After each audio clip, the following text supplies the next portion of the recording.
Welcome to the one-day workshop on risk scope facilities, infrastructure and funding, issues and challenges. This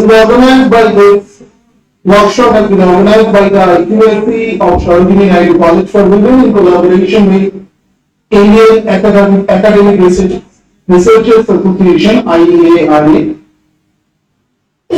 Firstly, I shall be calling on bias the dignitaries that we have amongst us. Okay.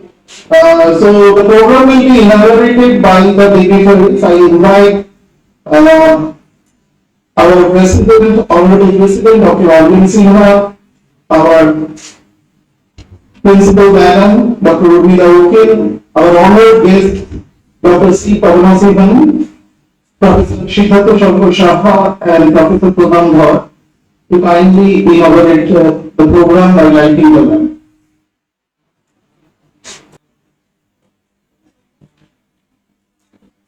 Om Sahara Bhavatu Sahara Bhunatu Sahara Diryam Karavahami Tejasvi Amavadri Samastu Mavidvishavahai. Om Shanti Shanti Shanti. Om Shambho Mitra Shambharudaha Tanno Bharatparyama Tanno Indro Brihaspatihi Tanno Vishnu Pramaha Namo Brahmane Namaste Vaya Tvameva Pratyaksham Brahmasi Tvameva Pratyaksham Brahma Vadishyami Ekam Vadishyami Satyam Vadishyami Tamavavatu Tadvattayavatu Avatu Nam Avatu Vattaram. Om Shanti Shanti Shanti. Thank you. I would now request the honorable guests to kindly take their positions in the dais. Dr. Ranjan Sinha, Dr. Rumila Okil, Dr. Sri Sarojini, Professor Shikhato Shankar Shaha, Professor Pradhan Bhatt, and our IQAC coordinator, Sarojini.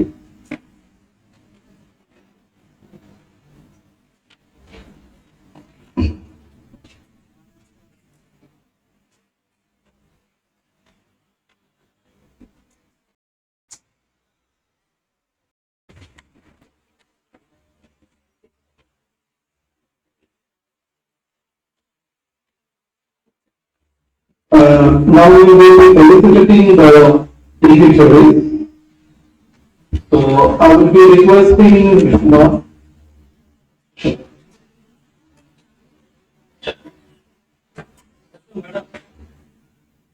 Juwan and Jarnin to kindly felicitate our honorable President Dr.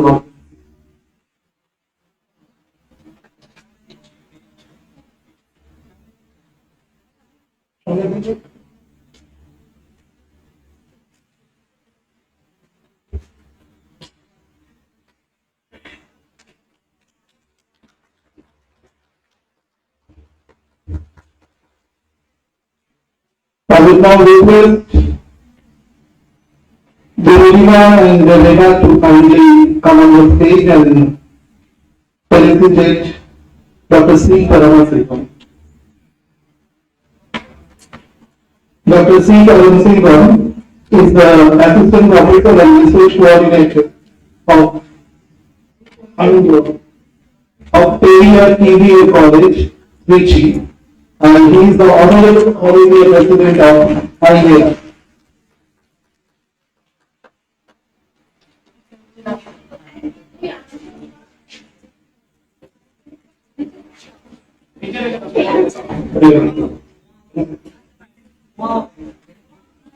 I would request Sarojini to kindly felicitate Professor Shikhato Shankar Shaha, who is the Professor Delegate and former Dean and Director of IQAC, Department of Commerce, University of Kolkata.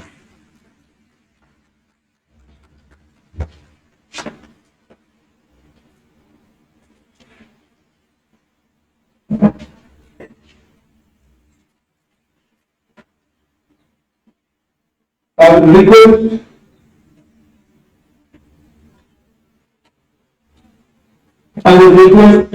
Shurita to kindly felicitate Professor Pranam Bhatt, who is the Professor and Head Department of Commerce, Director CSBDS Alliance, Member Energy Implementation Council, the Commerce State.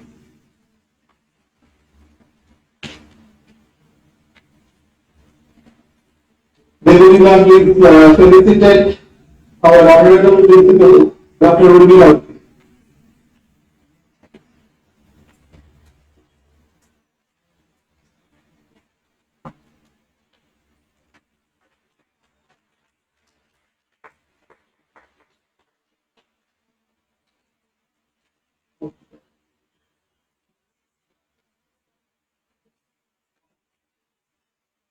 And finally, I would request Develina to kindly felicitate our IQAC coordinator, Dr. Suresh Chatterjee. Okay, so it's all going to. Thank you.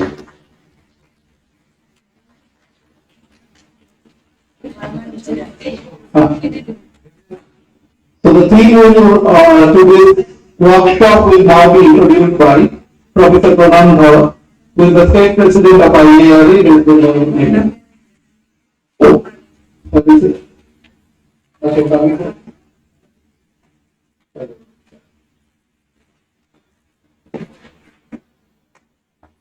So we will now felicitate Mrs. Parma.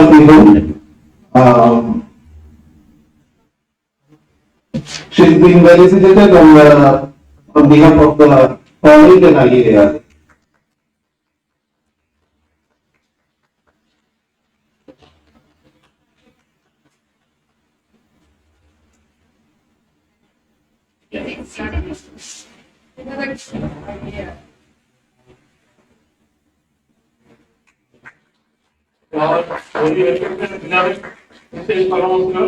He is our guest in Kolkata, so we are presenting on behalf of IARA Welfare Office. So our very respects and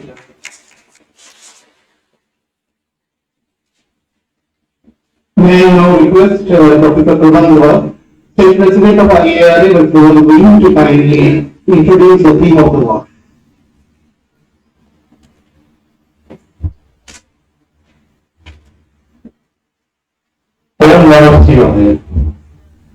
Assalamu alaikum. Good morning. How are you?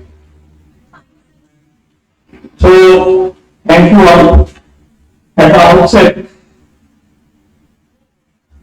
with the permission of our Honorable President Sir, Dr. Anjan Sinha Sir, our Principal, Professor Guru Ma'am, and our respected President of IARA, Honorable Dr. C. Paramasundaram Sir, and Professor Shah on the dais, my very good friend, but very eminent academician, and the learned gathering, learned colleagues before me. At the outset, I welcome you to this one-day national workshop.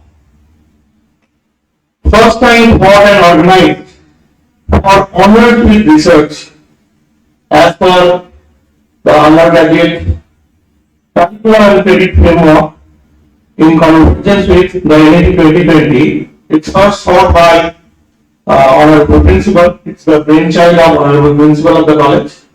Because I have not seen any other college to think with this specific topic for the workshop. We are very knowledgeable in this field. Everybody is thinking in a different way, so we should be unified in our thinking. And although there is a guideline from State University, but every day there is a change in guideline. There is a change in curriculum, and something is in a gray area. We don't know about those areas.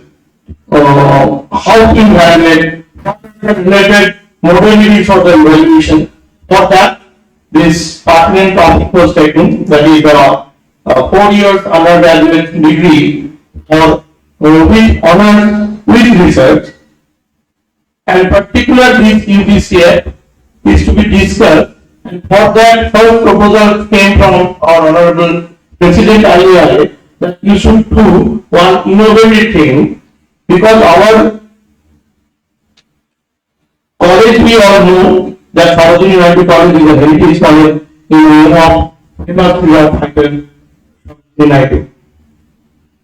Sarojini Chattopadhyay is very respected to all of us for her freedom fight and lots of contributions in the Indian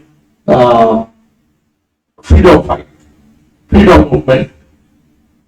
This college is a heritage college, and recently we are delighted, being one of the members of the college family and governing body member, I feel delighted to share with you all that the college has been accredited with the A grade by National Assessment and Accreditation Council.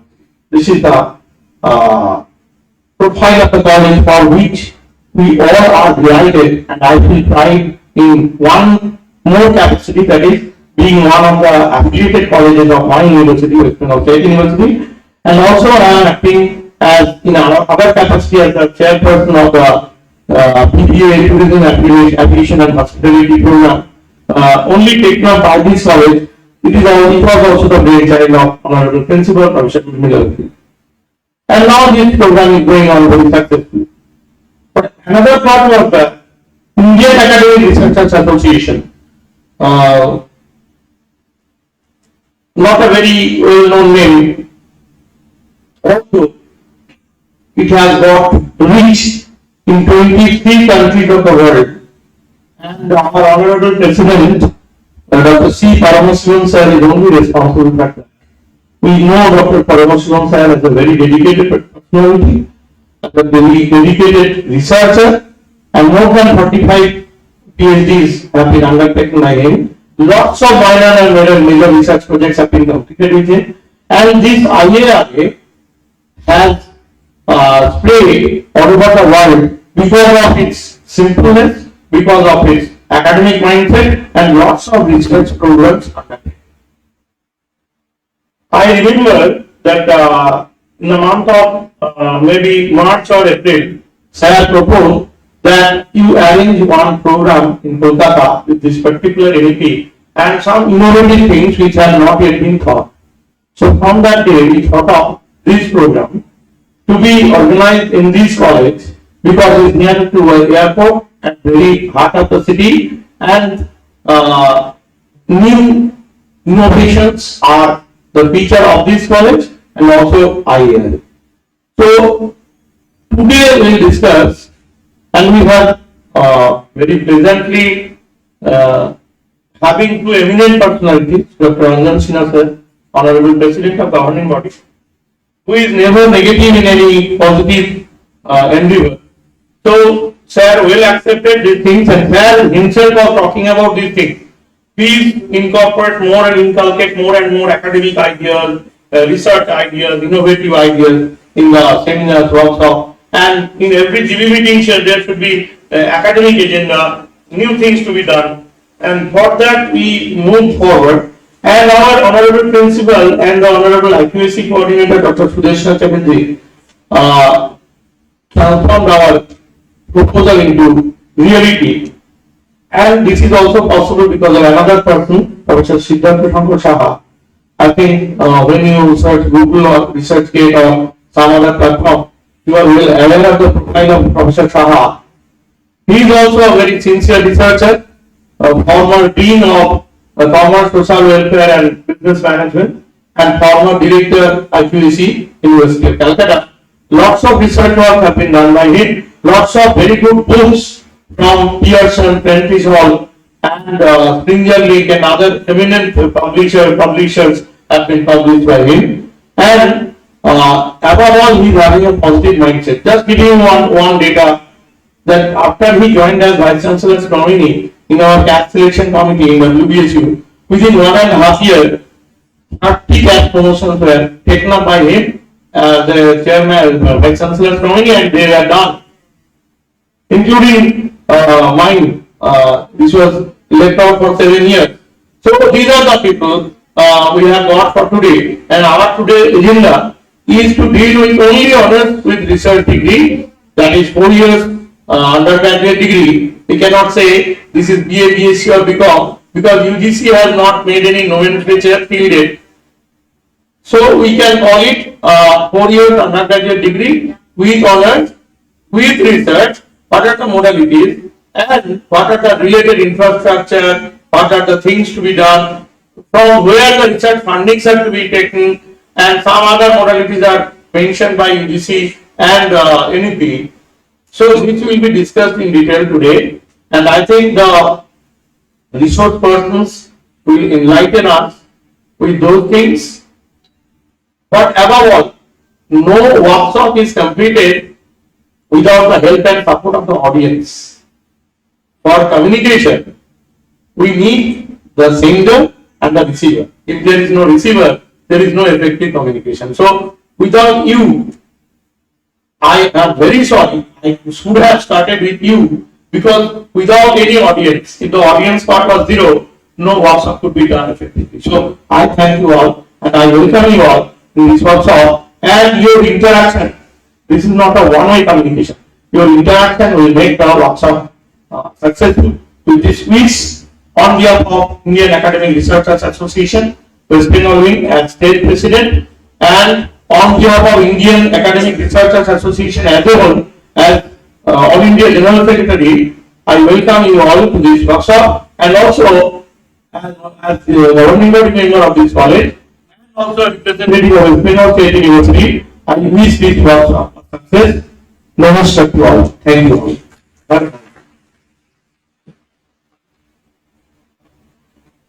Thank you, sir, for elaborating on the theme and the scope of this workshop. May I now invite our Honorable Principal, Dr. Urmila Ukil, to deliver the welcome address.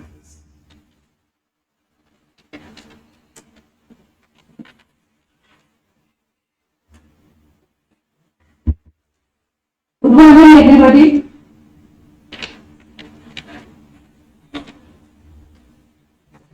It gives me immense pleasure to announce that our esteemed institution is going to organize a one-day national level workshop on research for facilities, structure and funding, issues and challenges under curriculum and credit framework for undergraduate programs as a part of Convergence with NEP 2020 in collaboration with Indian Academic Researchers Association on this day, 12th August 2023.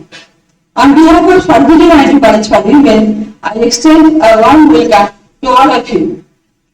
I express my heartfelt gratitude to Professor Sri Paramashivan, the eminent speaker of today, Professor Siddhartha Shankar Saha, Professor Pranam Bhatt, and the most gratitude I express to our Honorable President, Professor Dr. Anjan Sinha.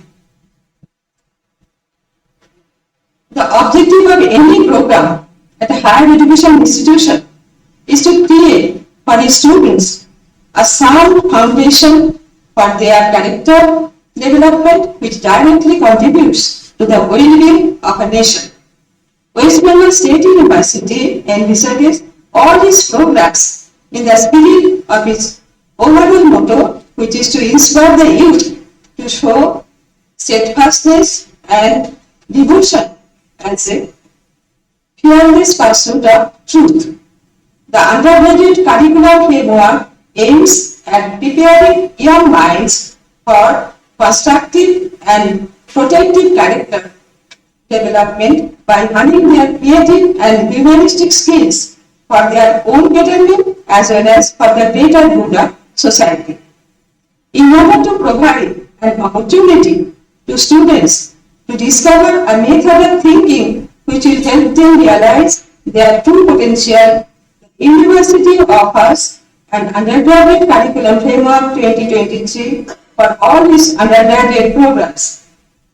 The undergraduate curriculum framework 2023 underlines the historical perspective philosophical basis and contemporary realities of higher education as enshrined in the National Education Policy 2020, including learning outcome curriculum framework and CBCS, and endeavors to synchronize these cornerstones while charting the road ahead for the state of higher education. West Bengal State University, a young but established higher education institution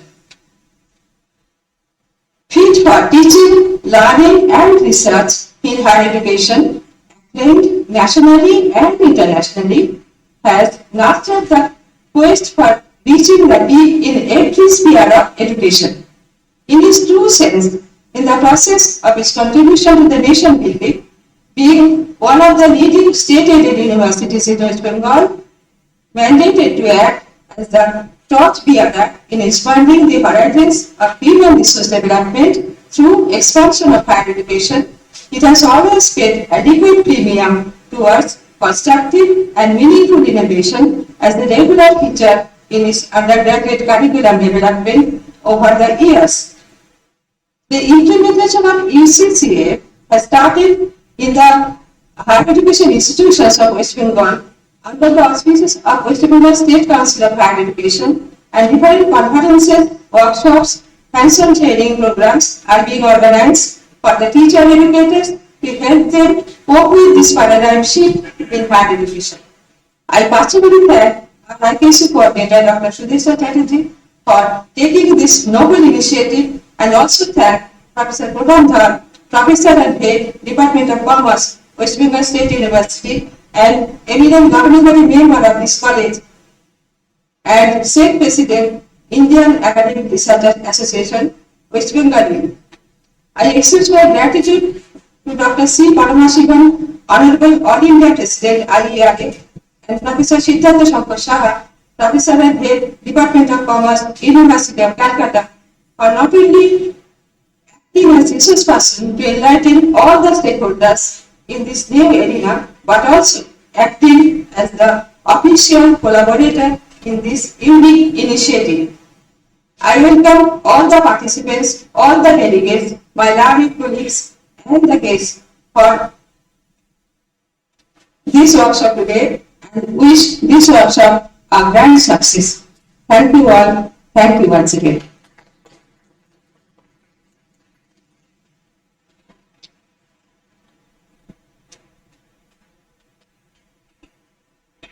Thank you, madam.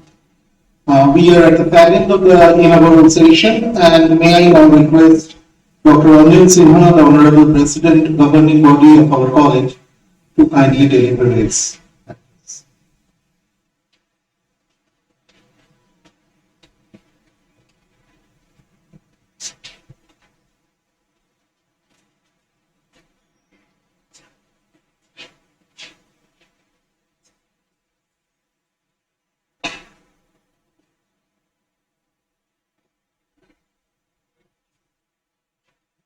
Revered Principal Dr. Urmila Upil, respected Dr. Paramasivam,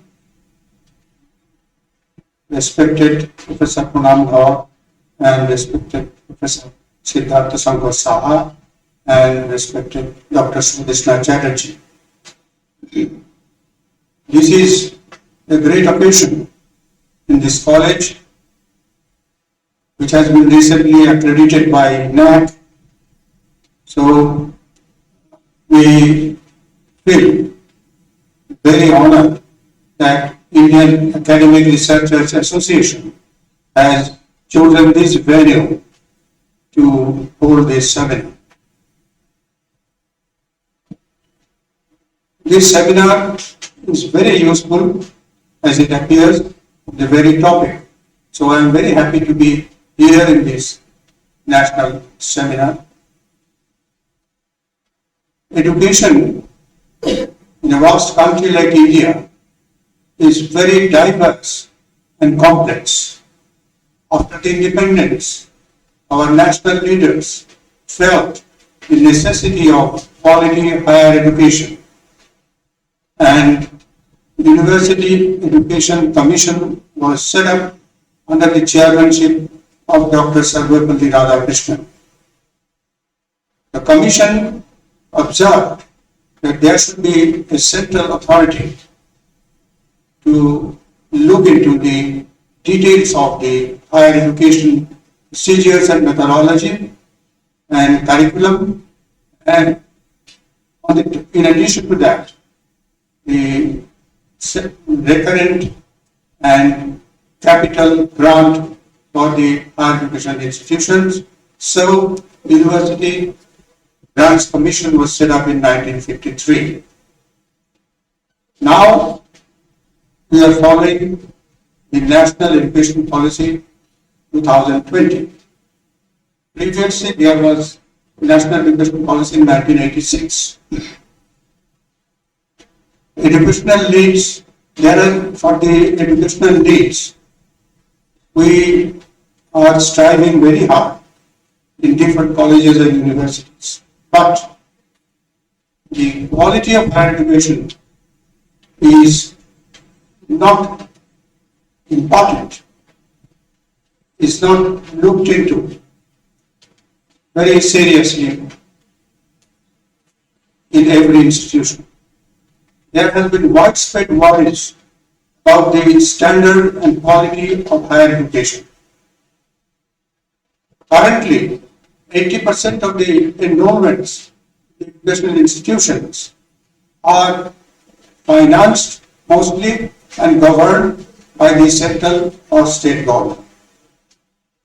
So, there is ample scope to go into the details of the implementation of different facets and tenets of the national education policy in respect of various institutions.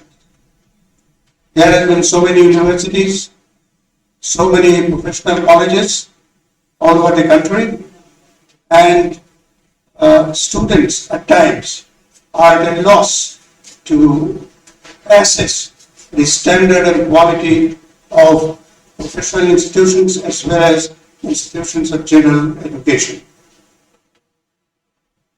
So, I personally believe that this particular association, Indian Academic Researchers Association, this is the target and objective of this association is very supreme and solid, because in the field of research there has not been very promising and exceptional results in many institutions.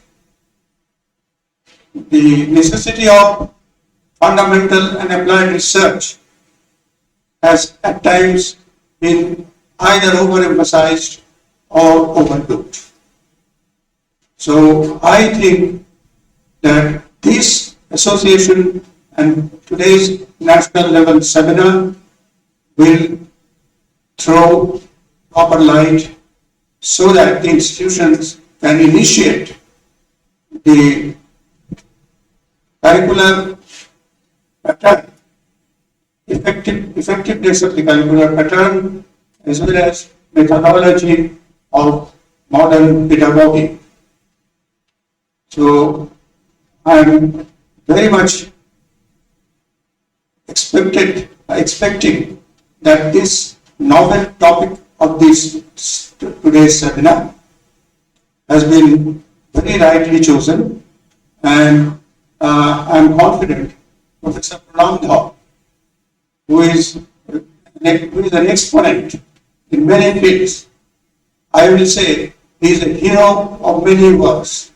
He has already proved his work in different fields of academics or university, national service scheme, or social service, or in everywhere.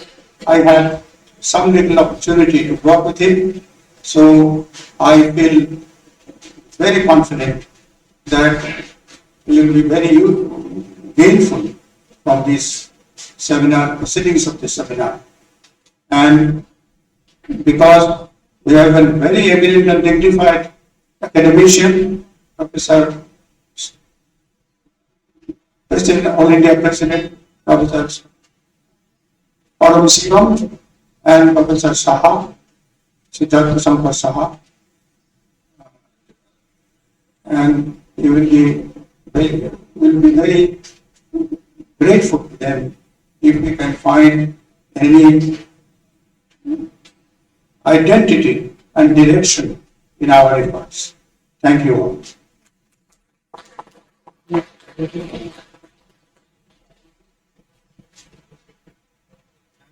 Now we are going to start technical session. We will have 3 technical sessions, and in every session we will enrich by some great knowledge, as we can see is our eminent resource persons who joined us with us here despite of their busy schedule. We are honored, sir, and welcome once again. And in our first technical session, here is Dr. C. Paramasivan, Assistant Professor and Research Coordinator, Indian EPR College, Tricky, and Honorable All India President, IARA. And this session will be chaired by Dr. Pranam Bhatt, Professor and Head, Department of Commerce. Sir, please. Just I take microphone from ma'am for 1 minute for 2 important announcements. Indian Academic Researchers Association will be conferring the institutional award for academic excellence to Sarojini Naidu College for Women will be announced by Dr. C. Paramasivan sir and will be taken by me. It has to be taken by the Honorable Principal at International Conference at Chennai tomorrow, but I will be taking on behalf of Principal ma'am tomorrow and will be submitted to Honorable Principal. So have a big applause for the college for getting the award. And another important announcement, our IARA is going to have official MOU with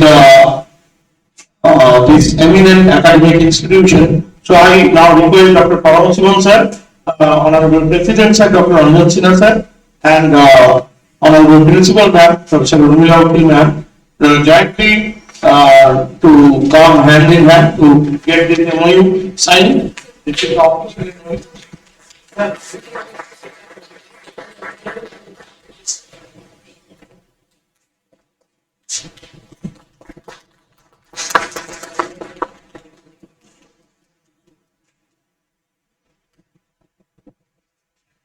And if you want to, Honorable President,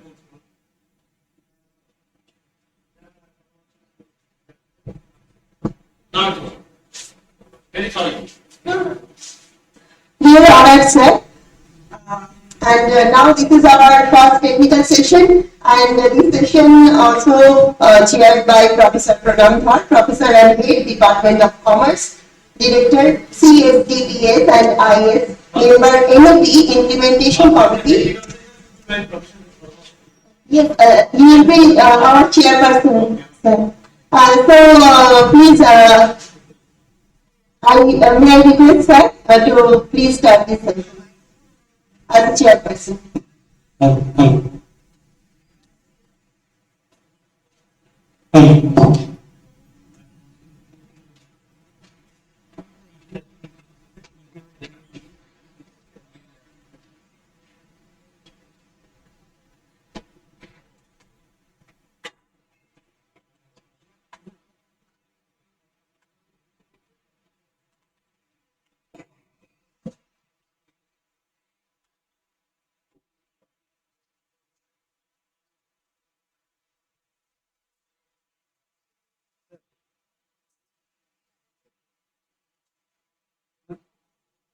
Welcome you all to this first technical session. And in this first technical session, we have with us very eminent personality, Dr. C. Paramasivan. Already we have come to know about his brief introduction, but here I will have the duty to introduce him formally. Dr. C. Paramasivan is an associate professor in the PGM Research Department of Commerce, Failure, Government Arts and Science College, Autonomous, Tamil Nadu. He has teaching experience for over 24 years. He started his higher studies BBA from Aditya College, Tiruchirandur in 1992-95. He completed his MCOM, MPhil and PhD. He also obtained MA in Economics, MBA Finance, MSc Psychology, and Master of Library and Information Science. He first passed grade in Commerce and made in Management. He has honored with elite for his outstanding contribution to higher education, women empowerment and student development. He has produced 60 MPhil and 23 PhD degree holders under his guidance. He has also published 30 books and 180 research articles. He has completed MHRD, ICSSR Impress and UGC sponsored major research projects and organized many seminars, workshops, trainings and awareness programs sponsored by UGC, ICSSR, NHRC, RG, NI, YT, ETII, TNS, CHE and IQAC. Dr. Pavan is a life member in Association of Economists in Tamil Nadu, a life member in Indian Commerce Association, a fellow member in United States Academic in Indian Academic Researchers Association, life member in Indian Accounting Association, life member in Society for the Advancement of Library and Information Science, and life member in Indian School Psychology Association. He is the founder secretary of Indian Accounting Association, Tiruchirappalli. He is the editor-in-chief of Self Journal of Social Science, Research Explorer, Chief Advisory Editor of Tamil Nadu Sangamam, International Journal of Scientific Research in Multidisciplinary Studies, and Taiwan International Journal on Economics and Banking. He is also acts as consultant for NAC, EDP, IARA, and other academic and research activities. Dr. Parameswaran is a motivational and inspirational trainer in soft skill, lessons, personal development, entrepreneurship development, human rights, and women and youth empowerment. He is one of the well-known public speakers and participated in the talk show of all leading Tamil TV channels such as Sun TV, Vijay TV, Jaya TV, Makka TV, Raj TV, and social media.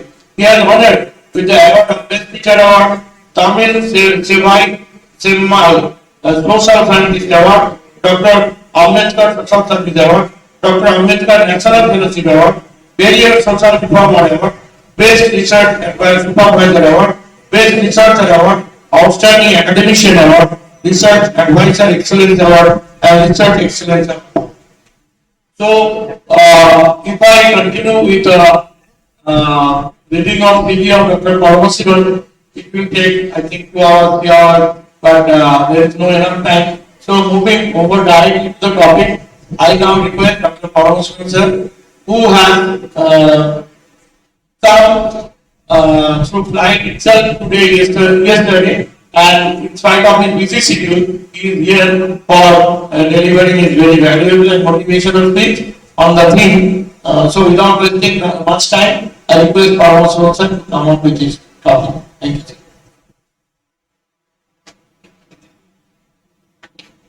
A very good afternoon, Honorable gathered here.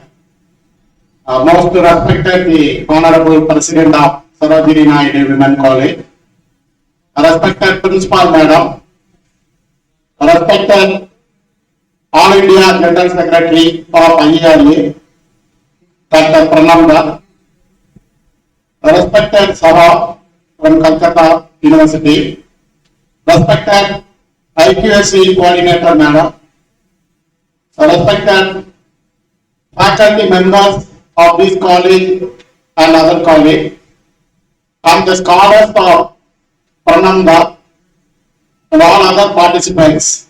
So I'm very happy to be here as a person to share my views and experience relating to the research project. Before I'm going to discuss about this topic, first we have to understand, being a teacher, there is a need of getting grant from various funding agencies for the purpose of for other accreditation as well as the institutional accreditations.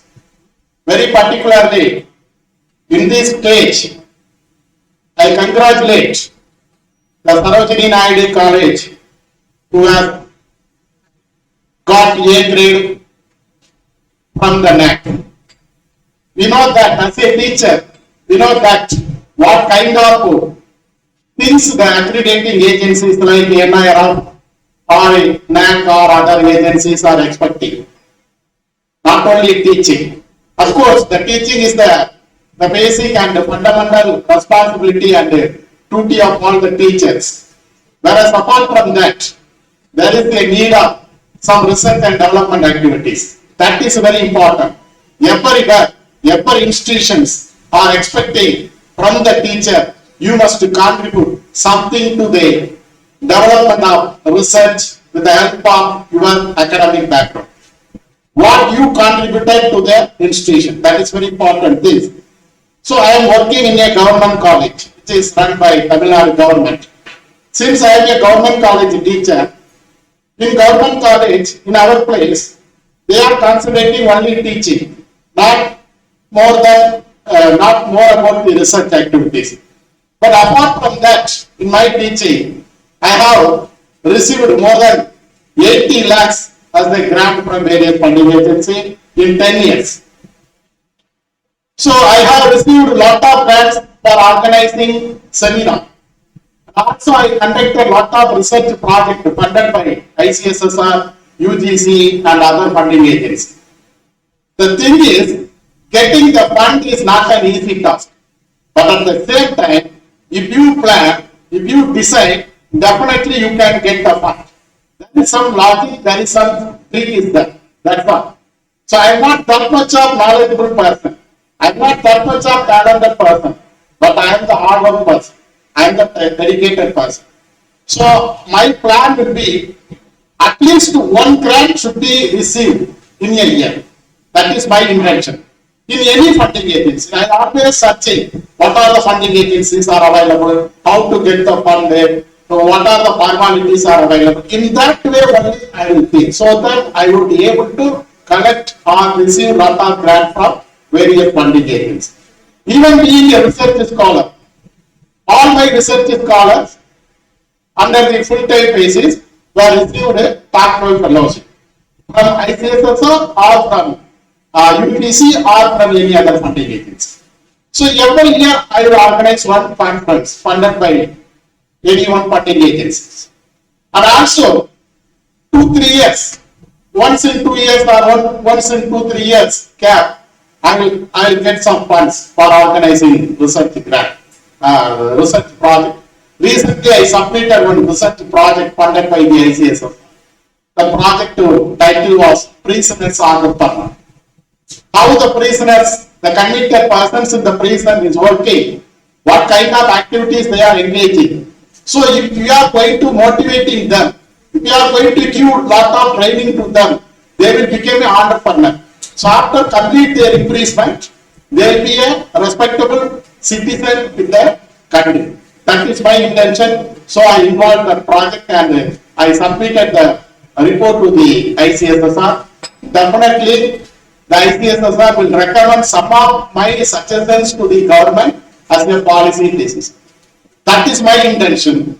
So previously I did one research, the same topic, that is the economic violation against Dalit entrepreneurs. That is the issue, social issues. Everywhere we can see some social issues in the name of community or caste. In Tamil Nadu also, though Tamil Nadu is a socially well developed state, still there is a problem is going on. How the Dalit people are exploited, how the Dalit people are violated. In that aspect, I submitted a report to the ICSSR. It was funded by the ICSSR. Two recommendations, that means 2 suggestions as taken as a policy decision of the government.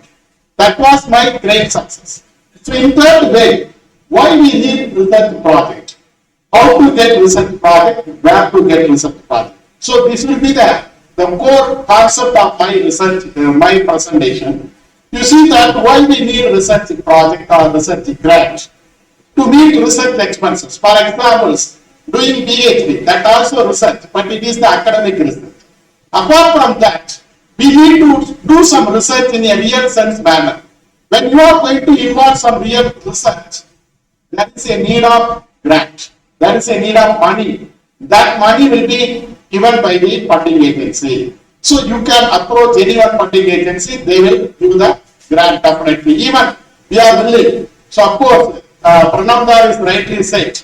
The IARA is consistently organizing, conducting, granting lot of programs everywhere.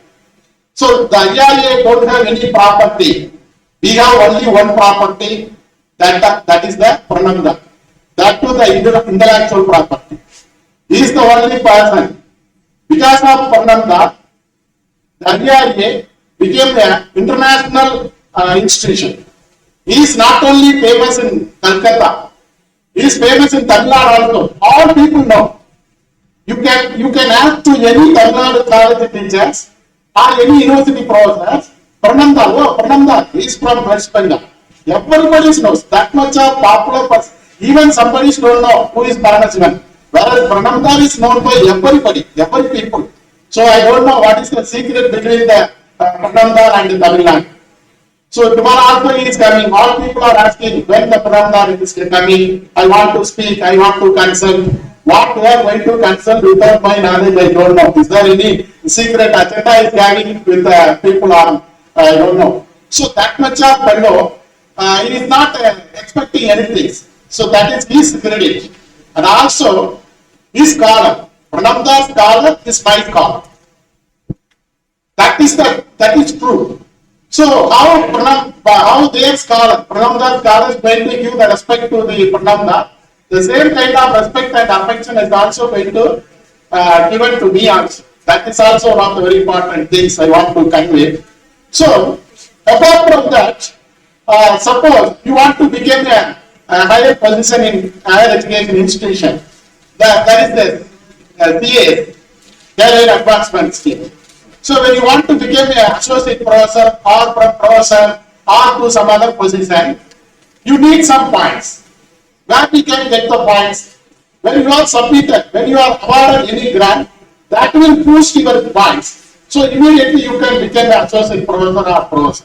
Many of the university professors are not able to receive grant, so that they are not able to move from one place to another place. That is the problem. So if you want to move to some other position, definitely you must get some grant. So this is also one of the important needs of the research grant. Then to get accreditations, that is a very important thing. So wherever I will go to any institution, I will tell one thing to the faculty members. What is your contribution to the institution? That is very important thing. Okay, somebody is telling, I am getting salary, I am teaching to the students. No, it is not the contribution. It is the responsibility. You are getting salary. For that you are teaching the subject to the students. It is your responsibility. Your contribution is more than that. At least one grant in your lifetime you must receive for your institution. Then only your institution will get more accreditations. For example, Sarojini Naidu College got A grade by the NAC. What is the credit to the institution? What is the credit to the faculty? What is the credit to the students? All people are going to get the benefits. As the students will get lot of grants, lot of facilities because of the A grade. The faculty members also getting lot of facilities, infrastructure and other things. Even you are sending a proposal, your college is accredited with the A grade. That means that college have lot of research facilities and infrastructure facilities. Immediately the funding agency will give the grant to you. So grading is very important to get the grant. So that for getting the accreditation, you must get the grant from anyone funding agency. The other thing is to get the recognition. That is a need of recognition. We should not be one of the faculty members or one of the teacher in our institution. We should be the only teacher in our institution to receive the grant. So that kind of attitude, that kind of mindset is needed. If you have that kind of mindset, definitely you will work hard. So that is very important thing. Then how to get project grant. You see that I will tell, suppose you have some intention to receive grant.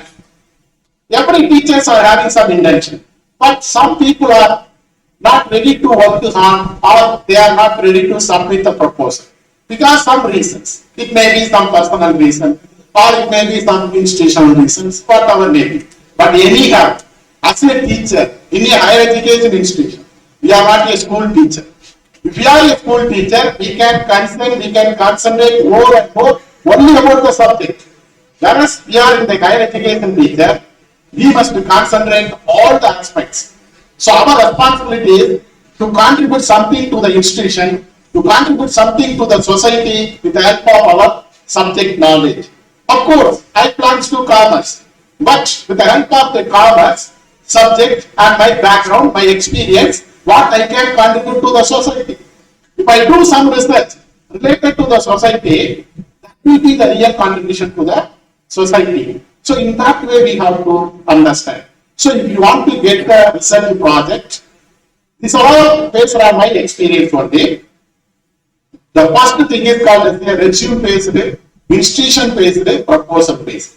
There are three things you have to understand. You have to mind it. The first one is that is the resume based. So resume, what is that resume? It is nothing but the profile. When you are going to submitting a proposal, first they will see your proposal, whether you are fit for conducting this kind of research or not. So how they will assess based on my qualification, based on my experience, based on my past experience relating to the research and development activities, they will consider my proposal. That will be the first important thing. The people are thinking our proposal is not good, so that they were not selected. Not like that. Even though if your proposal is good, sometimes the proposal will be rejected because your proposal is not good. So what you should do, you must incorporate some of the information, important points in your proposal. The first thing is, suppose you are sending a proposal to anyone funding agency, for example, National Commission for Women. That is one funding agency is there. They are also conducting, they are calling lot of proposals. So when you are going to submitting a proposal, it may be related to any women issues. How that women issues is related to your subject. That is very important thing. For example, I am sending one proposal to National Commission for Women, political empowerment of women in Tamil Nadu or in West Bengal. Is it relevant to my subject? It's not relevant because I am not a political science department faculty. I belong to commerce. So if I send the proposal, entrepreneurial empowerment or economic empowerment of women, likewise, if I send the proposal, definitely they will consider because my subject is related to that proposal. That is very important thing. Another thing is, you see that you must see what are the qualities of expecting. That is the permanent teacher. Who is permanent teacher? Even if you are working in a self-finance team, you are also a permanent teacher. Even if you are working in a private self-finance team, you are also a private permanent teacher. Even if you are working in a self-finance college, you are also a permanent teacher. No need to confuse about that. Then your qualification, I already told. Then experience. Is there any experience related to the topic or in your subject like that? Then subject specialization. What is your specialization? Though I am commerce, I have some specialization. I have specialized in entrepreneurship and business finance. In that way, the proposal should match. In my specialization should be matched with the topic. That is also one of the important things. The other very important thing is that is the publication. Suppose I want to submit one proposal to any one funding agency. In relation with that proposal, I must publish at least 2 research articles in any journal. Not necessarily publish in Care List or Scopus or Web. In any channels, any reputed channels, or any ISSN number channels. That indicates that you have somewhat experience relating to that topic. That's all. So you plan it. Before you are sending the proposal to any one funding agency, you must publish at least 2 articles relating to the topic. Then workshop, training program attended. You must mention. For example, you are all attending this workshop. This workshop is also one of the valid qualification to get the financial assistance from the funding agency. Because suppose you will receive the certificate, you can mention I participated one day workshop on funding opportunities in Sarojini Naidu College, like that. That indicates that you have somewhat background knowledge about the how to get the funding, how to write a research proposal, like that. So in that way, lot of research methodology courses are there. You must attend at least one research methodology course. Even we conducted, IARA conducted with the help of TNC by our Honorable All India Central Secretary Prananda, 14 days research methodology program we conducted. Those who have participated that program, that will be very useful for getting your funding. Not only for getting your funding, but also this will be very useful for getting your CAs also. But people are thinking, why we have to attend, what is the use of that? Don't think like that. Every program, every information, even what I am saying now, it may be known to you. But when you are going to getting some information, from my own experience, some points may be new to you. So that points will be very valuable to you. So that workshop or training is also one of the very important things. Then previous grant. That also very important things. If you received any grant in previously, even it may be 10,000 or 15,000. So if you received any grant in previously, that you have to highlight. I received grant rupees 10,000 from this funding agency or that funding agency. Even some institution will give the seed money for conducting some research project. That also you can highlight in your resume. So these are all some of the important parts you want to highlight in your resume. Then institution based. The next part about the institution.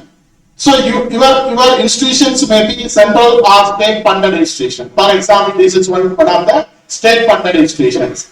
Almost all the colleges, government colleges or aided colleges or universities are comes under the central or state funded institution. Nowadays, all the departments, almost all the departments are the research department. So you have some facilities. Why they are mentioning if the department is a research department, that department will have some kind of research facility. So that it should be the research department.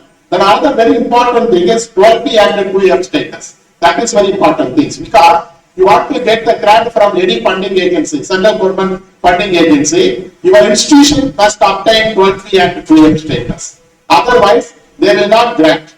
Even though your resume is good, even though your proposal is good, everything is good, but your institution is not getting 12P and 2M, they will not grant. Of course, this 12P and 2M, almost all the colleges are having. Only newly established college they are not getting 12P and 2M. Otherwise, all the established and existing colleges are having 12P and 2M status. Then research facilities. Now we can see all kind of research facilities and laboratories are available in all colleges. Infrastructure facilities. Another thing is non-defaulter of previous grant. That's also very important thing. That means in your college somebody has received the grant, but they were not submitted utilization certificate or statement of expenditure to that institution.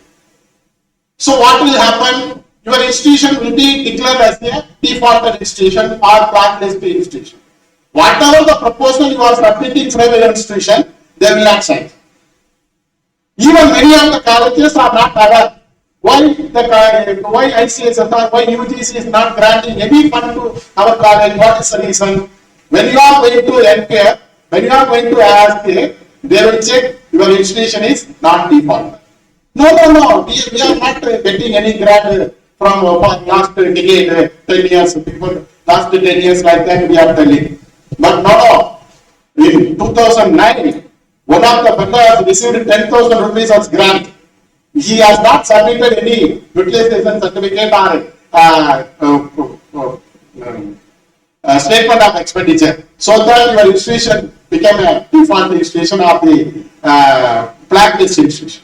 So immediately we will inquire in the office. yes, madam. Last year, 19 somebody's were received. He retired, so that we forget everything like that. So these things also happen. So you must be aware. You ask to your institution head to clarify this kind of things in your institutions. Then reputations. You know that we have very good reputations. Sarojini Naidu College. The name itself will create a lot of impact and reputations in public. So every people, even we also very aware. We are calling Sarojini Naidu as a poet queen of Sarojini. We studied from our school itself. We are studying the history of Sarojini Naidu, even in Tamil Nadu also. So that is one of the important things. Then another thing is called as a uniqueness, how your institution will be unique to carry over this kind of research project. You must be able to justify, that is the reason. We cannot be a unique in all aspects, whereas we must be able to justify why, because of this reason, we are sending, our institution is sending this kind of proposal for you for getting a research grant like that. That kind of justification is also very important things. The other thing is called as the proposal based. That is, we are in proposal, how to write a proposal, what are items we have to incorporate in our proposal like that. We can see there are two types of research proposal. That is the self-designed research proposal and the designed research proposal. The self-designed research proposal is nothing but there is no format or there is no structure is available for preparation of the research project. Previously, the UGC will call research grant, minor research grant or major research grant. In that UGC notification, they will not give any, they were not given any format. So, our own format we have to, in our own format we have to create the research proposal and we have to submit the research proposal. Whereas nowadays, all the funding agencies, very particularly ICSSR, has given its own proposal format. That is called as a designed proposal. They have given the format. What should be the objectives, what should be the statement of the problem, what should be the methodology. Even they have mentioned, restrict the number of words. The introduction should be 300 words. Research methodology should be 500 words. Statement of problem should be likewise they have mentioned, and you have to submit your proposal only through online. If you are submitting your proposal more than the prescribed words, it will not accept. So in that way, you have to understand, you have to prepare. Before we are going to preparing the proposal, you must download the format. You have to prepare the proposal accordingly. After that, only you have to submit through online. So that is the called as a designed proposal.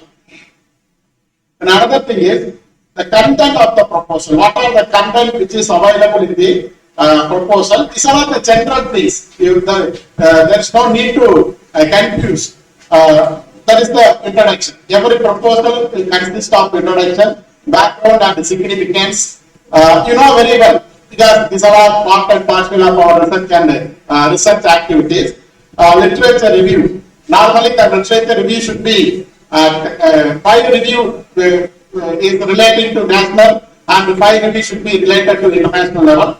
The period of study should be less than 5 years. For example, it may be 2015 or 2017 like that. You should not incorporate or include old reviews in your proposal. It should be new things. So then the statement of the problem. You have to problem statement. There are problem descriptions like that they have mentioned. You have to describe your problems in a clear-cut manner based on your literature review. Then objectives. Just 5 objectives is enough. Not more than 5 objectives. 4 to 5 objectives is enough. Some are using more objectives. That is not advisable. Or some people are using only 2 or 3 objectives. That is also not advisable. So 4 to 5 objectives will be appropriate for any kind of proposals, research, design and method. That is very important things. You have to clearly mention what is your research design. Whether it is a descriptive research or analytical research or experimental research, whatever you are going to give, There should be a justification why you have taken your research as a descriptive research. How you are going to collect the data. Why you are taken these tools for a collection of data. So that kind of justification, sampling is also very important. Our people are simply mentioned that is convenient sampling. Our sample size will be 500.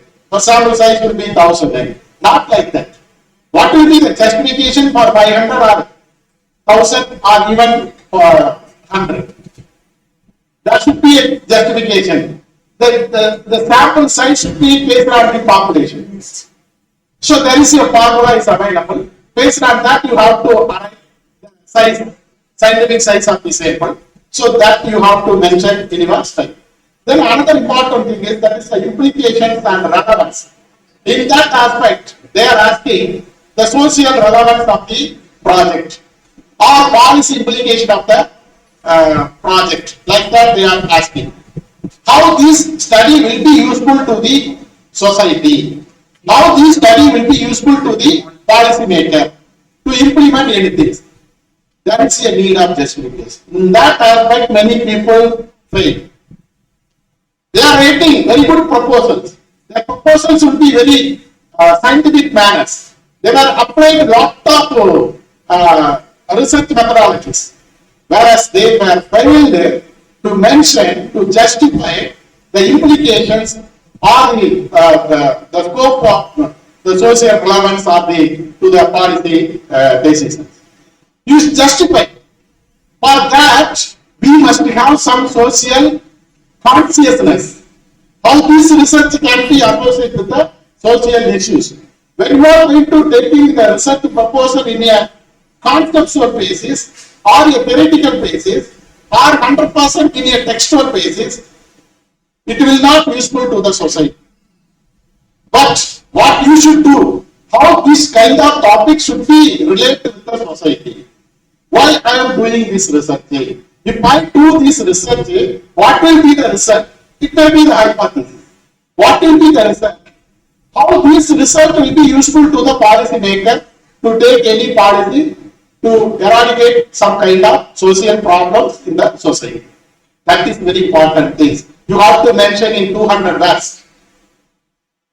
Useful to the society and useful to the policy maker. So these two important points are very important in all kind of research. You have to highlight, you have to spend more time. You should be very careful to write this kind of information. Then the time budget. What will be the time budget? Of course, the funding agency has mentioned. Recently, ICSSR announced one research project scheme. That was 6-month period. Short-term project. Short-term project, it is a empirical research. And also they are asked the cooperative project. Myself or Prananda submitted one proposal to the ICSSR. We hope we will get that project. That is the comparative study. He will be the principal investigator, I will be the co-investigator. That is a comparison between Tamil Nadu and West Bengal. So the sample size will be more than 3,000. So we are going to approach the study with respect to the particular central government schemes. How that central government scheme had an impact on the society in West Bengal and Tamil Nadu. In that way, we have to approach. Suppose there is one question immediately will rise in the expert committee member. Why Tamil Nadu and West Bengal? Why not Tamil Nadu and Maharashtra? So your friend is available in Tamil Nadu or West Bengal, you are doing the project. Not like that. We cannot give that kind of justification. We have to give the justification. Why? Because of Tamil Nadu. In southern part, Tamil Nadu is socially, economically developed state. Whereas in West Bengal, there is it's also a developing state. According to the populations and the culture, Tamil Nadu and West Bengal is also more or less same kind of things. So in that way, we have to justify. Then only they will accept. Otherwise, Tamil Nadu is in south part, West Bengal is north part. So they are comparing. Not like that. There should be a justification. There should be a logic for justifying the selection of the sample area or the sample place. So that is the very important thing. The time budget is only 6 months. how it will possible within 6 months, how you can collect a 3,000 sample. So, the experts can easily identify with the help of how you are allocating your time for sample selection, preparation of questionnaires, analysis, preparation of the final report. So we have only 6 months. In that 6 months, how many months you should give for sample selection? Just that is a guess. That is a 6-month project. The sample size will be 3,000. So of course, maybe 1,500 samples from Tamil Nadu, 1,500 samples from West Bengal. We have to collect. How many months you will spend for collection of data? How many months you will give? So at least 2 to 3 months you must give. 2 to 3 months you must give. Then only you can collect 1,500 samples. Suppose you have mentioned 1 month. How it is possible? And also, how you will collect the data? I have appointed one person, the Pranam scholar as a field investigator. He is collecting data. He will come and collect the data in Tamil Nadu. Is it possible? How he can meet the people? Not possible. And also, I am in Tamil Nadu. I will come and collect the data. That is also not possible. So we have to appoint 2 field investigators. One should be plans to West Bengal and another should be plans to Tamil Nadu. They are responsible to collect the data there. He is responsible to collect the data here. So consistently we have to consult with the investigator and co-investigator. In that manner we have to mention everything in our proposal. That should be the proposal limit should be 3,000 words. In that 3,000 words, all the information should be incorporated. That is very important. The remaining 3 months, 1 month for preparatory works. What are the things we have to do like that? 1 month should be taken for analysis and 1 month should be taken for public preparation of final. This is the way to divide the time period for our project. So people should understand how you will allocate. But of course, doing the project within 6 months is very complicated. So it is not possible sometimes.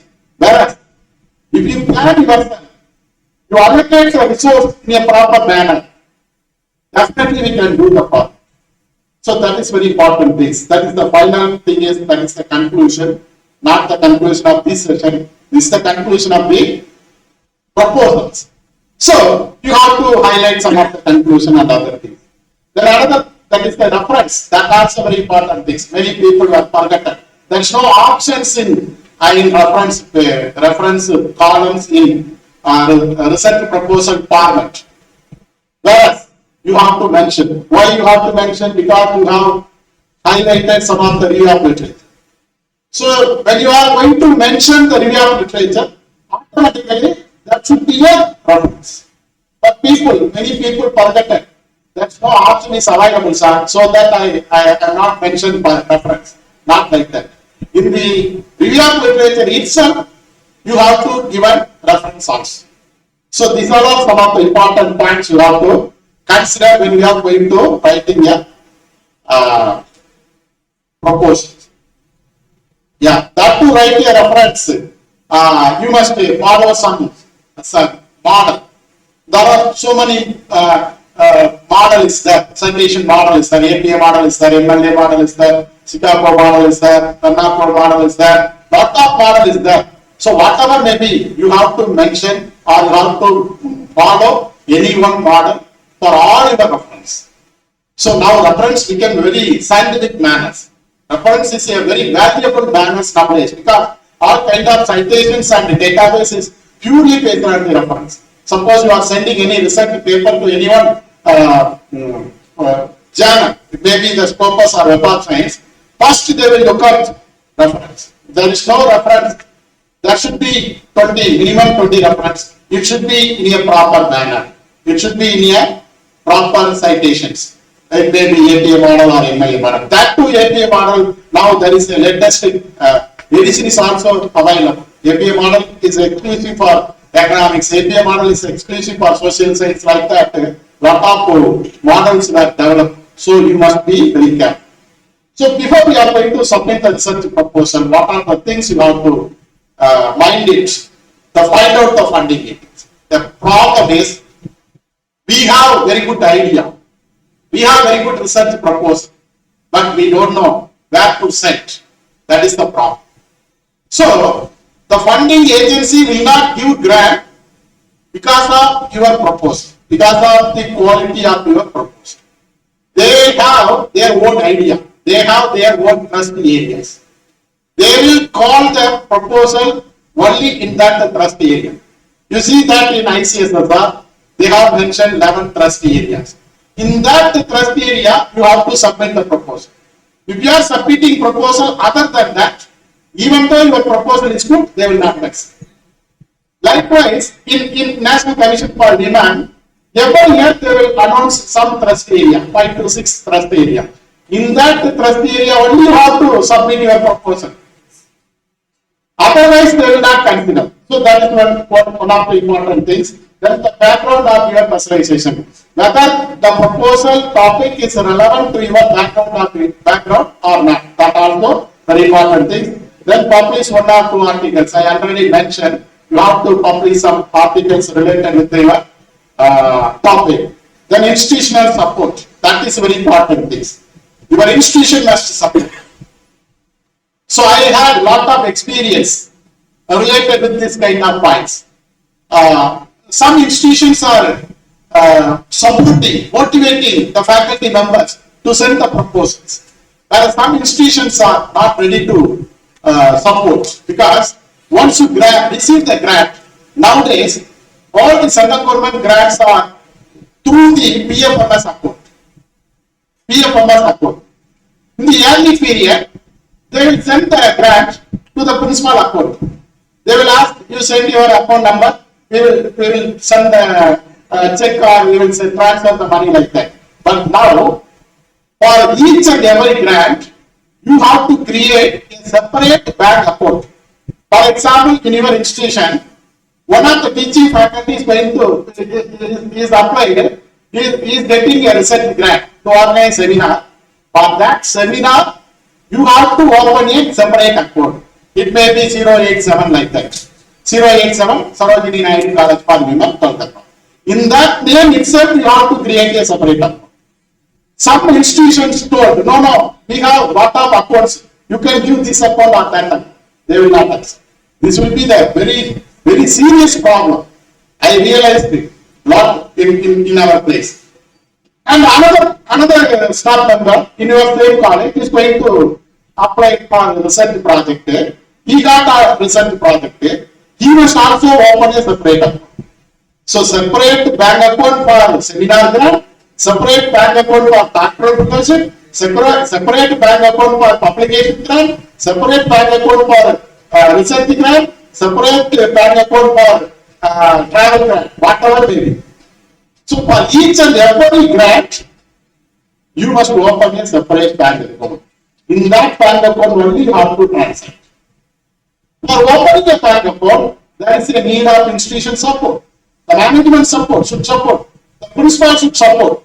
Otherwise, it is not easy to open a bank account. The everything will be in a transparent manner. You cannot take money from that account. You can transfer money only to the beneficiaries. For example, you are invited from any one place, any one person, anyone. You can transfer money only to his bank account. You have to link that account in the PFMS. So now this is one kind of issues in granting from various funding agencies. But of course, at the initial stage it will be somewhat difficult.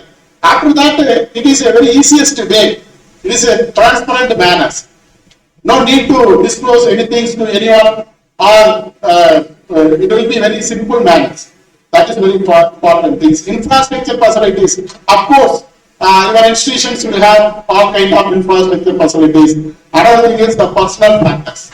That too is very important things. What is your commitment, interest, dedication, hard work, and fact. You must understand.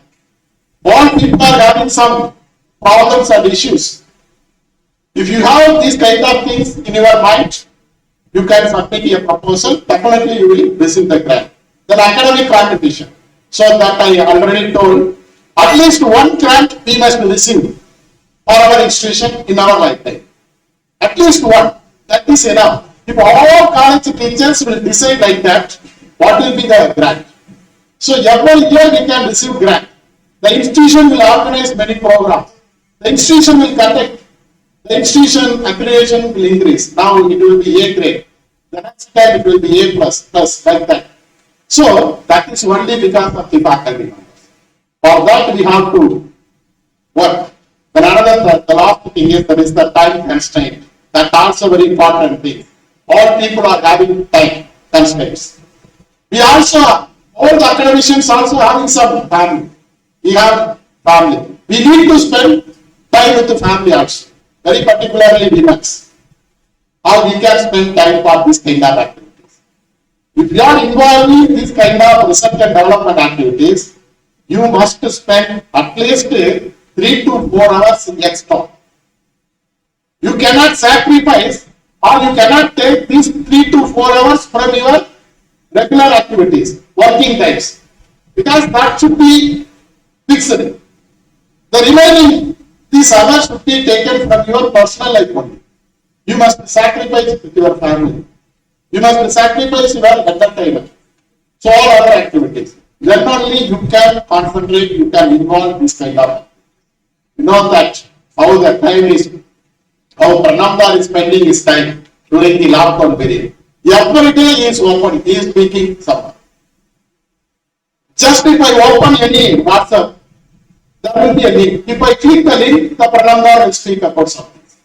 Every day, morning and evening he is speaking. So how he contributed his time for that activity? I don't know how he is managing all these things during that period. So these are some of the important things. So grant, just the kinds of grant, I will please 5 to 10 minutes. So there are different types of grant is available. Research grant, that is the minor research project, major research project like that. Then seminar workshop grant. You want to organize any seminar or workshop, you can also apply to various funding agency, they will give. Then training program schemes. Apart from the workshop and seminar, there is a scheme which is exclusively for conducting training program for the teacher also. Trainers training programs like that. You can also get. Then fellowship grant, doctoral fellowship grant, post-doctoral fellowship grant. That is a grant is available. You can see in the ICSSR website, doctoral fellowship grant. Now it has increased to 30,000. So 30,000 per month will be given to the full-time research scholar. 10 of my research scholars who have received doctoral fellowship scheme under the ICSSR. So, and also they will give the postdoctoral research scheme. After completing your PhD, you want to do the postdoctoral, they will also give the grant, postdoctoral research grant. That will be in 2 types. It may be around 50,000 rupees per month or salary protection scheme. Suppose I am getting 2 lakh as salary, while doing postdoctorate, 2 lakh salary will be given by the, per month will be given by the ICSSR. So that is also possible, you can get.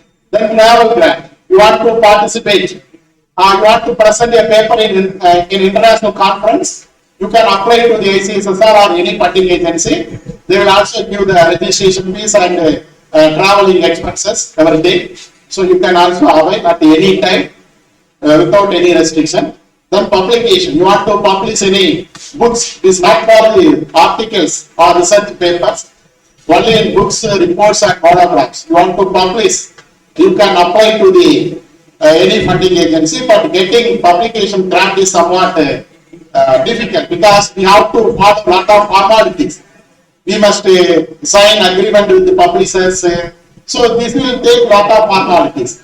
And also we have to sign if any royalty will receive, it should be properly code, like that, a lot of formalities are there, so that people are not ready to get any publication grant from any funding agency. But any of grant is available. So these are all various grant which is available.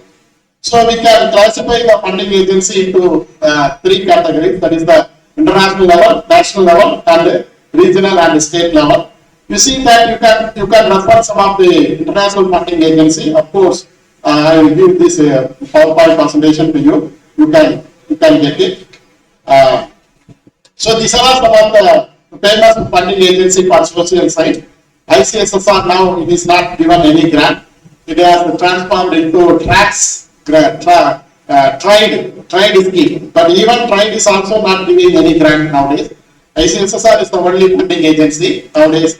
It's regularly given. Then ICHR, Indian Council of Historical Research, ICPR, Indian Council of Philosophical Research, NABARD, RPI, MHRD, Rajiv Gandhi National Institute of Youth Development, Indian Institute of Banking and Finance, then CICL, Indian Center for Indian Classical Language, Association of Indian Universities, National Human Rights Commission, National Commission for Women, the ICW.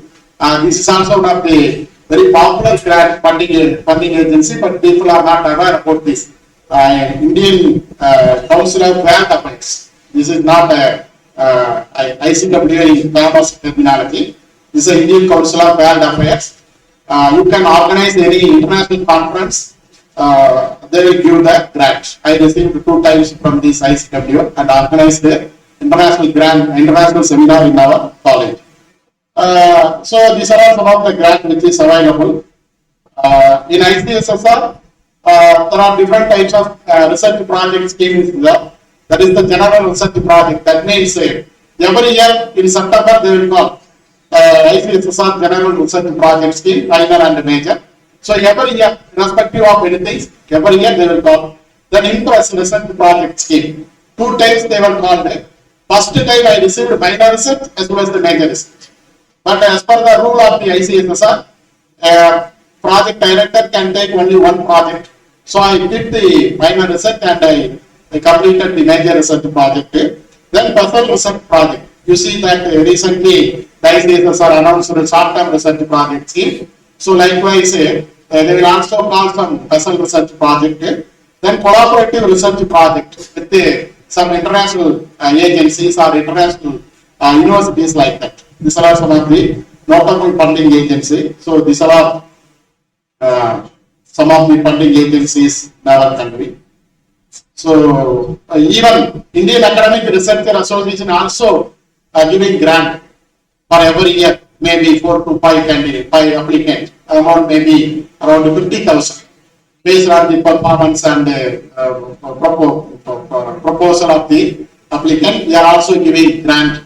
But it will be very restricted manners. These very limited manners only. So these are all the funding agency for science. Lot of even in science also, you see that DSP, Department of Science and Technology, they will also give grant for social science also. So we can approach. When you are going to approach this kind of funding agency, even Indian Council of Medical Research, they are also doing research, extramural research for the social science faculty members. Indian Council of Agriculture Research, they are also giving some research for agriculture activities, even if you are plans to social science like that. So various funding agencies are available, so you can refer. Apart from that, the state governments. Of course, in Tamil Nadu, there is 2 important bodies are available. One is called as Tamil Nadu State Council for Higher Education. They will also do the research grant for government college teachers. Another one is called as Tamil Nadu State Council for Science and Technology. They will also give the grant for all the science and faculty, in colleges and universities. Like I hope here also some of the State Higher Education Council available. They will also give the grant. And ministries and departments, various departments, you can submit voluntarily. Suppose there will be a women development department or rural development department or many departments will be available, state level department. you can submit. Suppose there is an issue, there is an emerging issue in your place, you can voluntarily submit a proposal. They will also give the grant. So that also will be very nice grant. So the thing is, getting the grant is not a matter. Only you must put some effort. Consistently, you must put some effort. So I boldly saying I received 4 research grants from various funding agencies. But I know only how many proposals I have submitted. I know only how many proposals were submitted. I really submitted 100 proposals. But I received only 4 grants. Likewise, but you should not hesitate to send any proposal. Once, suppose your proposal has rejected, no need to worry about that. It is the intellectual property. You keep it that proposal. You tune it. You update some things in that proposal. Then you send it to some other agency. Definitely it will consider. Or even some funding agency will give some corrections. Because of this reason, we rejected your proposal. So that will be the learning process. Even sometimes, suppose if I see any proposal, I also wonder how this proposal will select, because this is not quality one. So how they will accept. So in that manner, so every day we are updating ourselves. So yesterday proposal will not be suitable for today. So that before you are going to submit any proposal, you have to update what are the latest topics or latest terminologies are available. So in that way only you have to consider. So with this, if you have any, yeah, please come. Yeah. The central government has been consolidated. The central government has created a research granting authority, IARA, something like that. And all research bodies have been consolidated in it. Yes. So in that case, how can we proceed in this way? Because you have named so many funding agencies. Yes, madam. And so can you highlight, can you show us the way how we proceed in this? Yeah, that's why Tamil Nadu is fighting against new education policy 2020, because when all the granting is going to be consolidated, become one funding agency, they will concentrate more grants to the science and technology based funds. That is the problem. Even the UGC renamed as a stride scheme. They announced only one time and they were sanctioned only 5 proposals. So now there is no grant from UGC. For social science, IPSSR is the only funding agency. But when all the funding agencies are going to be consolidated, or it will be the research funding institutions, that will be somewhat difficult to get the fund. But anyhow, it is our responsibility to approach again and again what we can do, because the government will change the policy. But still, the National Commission for Human Rights or National Women Commission, this is all separate. This is not a funding agency. ICSSR, UGC, DSP, these are all the funding agencies. But these are not funding agencies. These are the commission. They will also giving some grant. So we can apply. Recently, the National Commission for Women announced some capacity building program. So to create some awareness about the skill development, very particularly to the women. Many people were received grant. Actually, I was the member in the National Commission for Women, steering committee member for selection of research proposal and other things. That time, many of the proposals were thanks to NGOs. Very limited proposals from the academicians. So they are not aware. The academicians were not aware. They fully depends on, if they are thanks to social science, they are fully depends on ICSSR and UGC. Why not think about some other funding agencies? Apart from ICSSR, apart from UGC, many funding agencies are there. Why not apply? Even all the Ministry of Social Justice and Empowerment, they are also giving grant. Ministry of Tribal Affairs, they are also giving grant. All the ministries are also giving grant, but it is not regular basis. So very rarely they will call.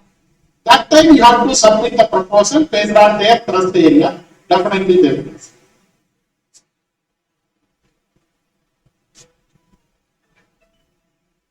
So, is there any question from anybody else? Please.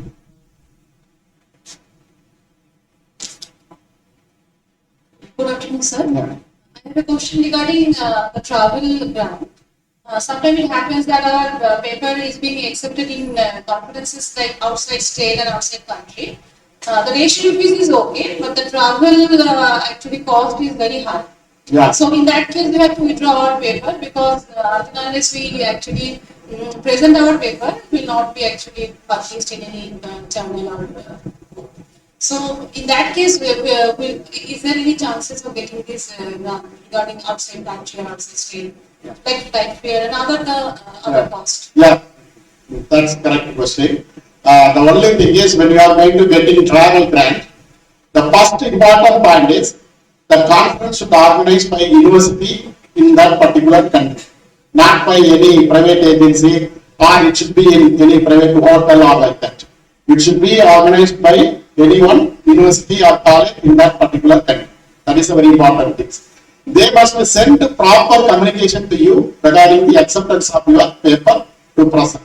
The another thing is the flight charges. The traveling charges will not give in a full-fledged manner. Suppose it may be around 30,000. The flight charges up and down will take 30,000. They will not give 30,000. They will give 10,000 or 5,000 like that. The thing is, getting the grant is the matter. Money is not the matter. Once you get even 5,000, that will be a credit to you. You can put in your resume. So you cannot expect all the expenses from the funding agency. That is not possible. The registration fees will be given. The registration fees reimbursement. It may be $100 or $200, whatever may be. That can be reimbursed. The traveling expenses will be only based on certain calculation. They have some calculation. You know that the faculties are teachers. Maximum limit of. Yeah, that may be depends upon the distance. Distance from. No, I supplement Paramasuran sir. I amended it for 5 times, but every time sir wanted to mention getting of grant is a prestige matter, but the whole of the amount will not be reimbursed. They will also mention the airlines through which you have to travel. They may mention this is situation specific, and they will carve on the whole of the amount. Suppose you apply for 50,000. Subdivided into airfare, registration fees, and local modalities, but they will confirm how much they are able to pay, and any additional amount you have to collect from other sources. Maybe from personal fund. This is the problem. Even the travel grant will be given even for presentation of your proposal. Suppose your proposal is selected for presentation, you may invite to Delhi or Mumbai. They will also give the travel grant. Even for they will give. That not with your full money. That may be some portion they will give. That also considered as a travel grant. Thank you, sir.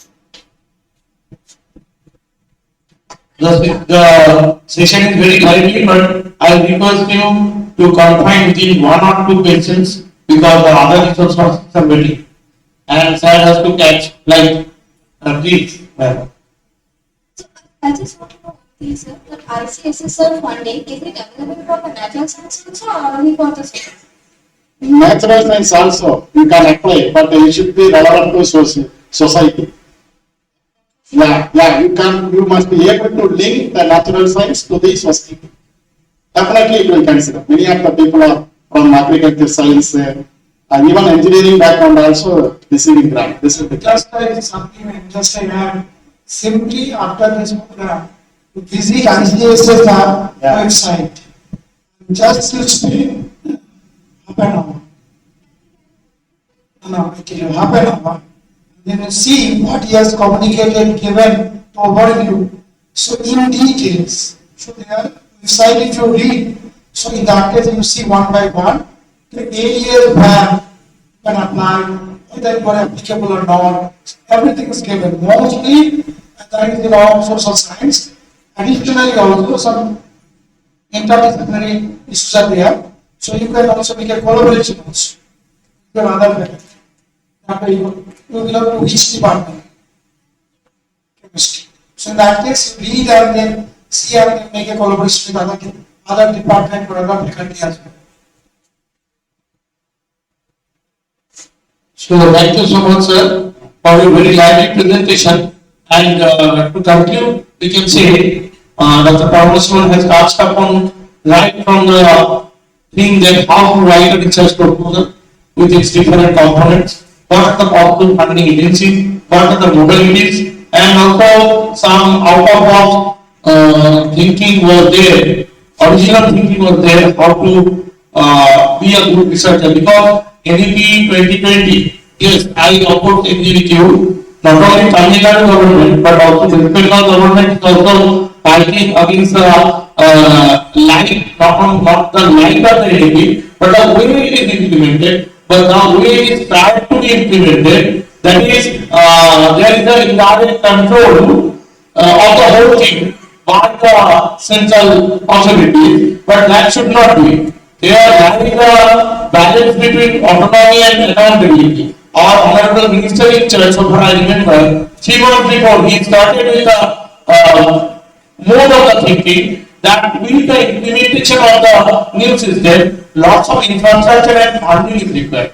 Without giving funding, you cannot say that I control the whole thing. You have to register on such and such portal, and all the database will lie with me so that I can control the youth force. So this is what happening in West Bengal also. But still, in order to get recognition all over the globe and in India, in different universities, to transfer the credit and to get chance in all the competitive examinations and the likely exams, this national education policy is partially implemented, not fully. For example, like we can talk about this 3 years multidisciplinary program. It was not there in anything. But thinking about the huge need of these general courses, rather past courses, we can say, lots of students and most of the revenues of these higher education institutions are coming from those students who are called general students. So it was a demand raised by honorable principals. So the Principal Council and West Bengal State Council of Higher Education rightly suggested, advised that you should come up with a 3 years multidisciplinary program. So this is the thing going on, and in the CBCS system you have also seen that there was a flexibility suggested. Maximum up to 70% we have to take, and 30% we could change or maybe tailor made. So thank you, Dr. Parmaswan, for his lively thinking. Not only the funding part he has elaborated, but how to inculcate your research, because NEP does not mean only honors with research for the student. It involves a teacher with a student, and lots of scopes are there for cluster concept. If you go for cluster concept, for example, if you go for research of your students through other nearby higher education institutions, because many departments of your college are here where no qualified teacher for acting as supervisor is there, and for them the nearest college may be opted, and for the qualified research supervisor there is an opportunity for joint publications, and that will be an output not only for the individual but also for the college for the purpose of NAD and denial.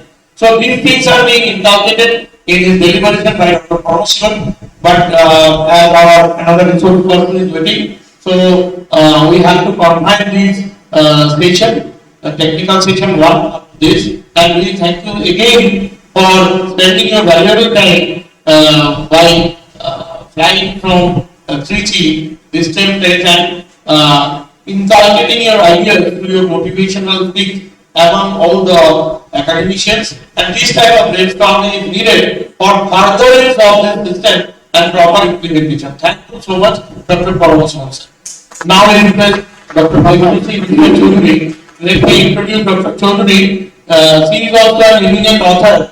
She has written so many books, and her social outreach is really praiseworthy. She is the program officer of National Service Team of the college. So I request Dr. Nishwar Chaudhary to come up. From my heart, memory, that means thank you to all. Thank you so much, sir. Now this is our technical session part 2, and here is our eminent speaker, Professor Siddhartha Shankar Saha, Professor and Head, former Dean and Director IQAC, Department of Commerce, University of Calcutta, and this session will also chaired by our eminent Professor, Dr. Pranam sir. So please. So I think Professor Saha needs to introduction. Still, it's my formal part to introduce it formally. Already you know that he is a professor and head, formerly dean, Faculty of Commerce, Social Welfare and Business Administration, University of Calcutta.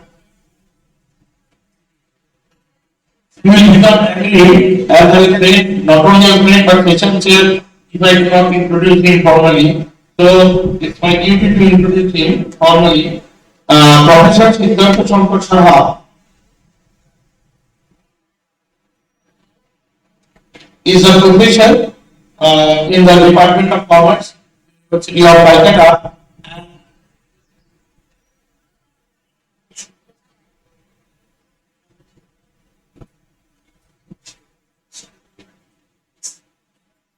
He is also head Department of Commerce and member Faculty Council for Postgraduate Studies in Commerce, Social Welfare and Business Management, University of Calcutta.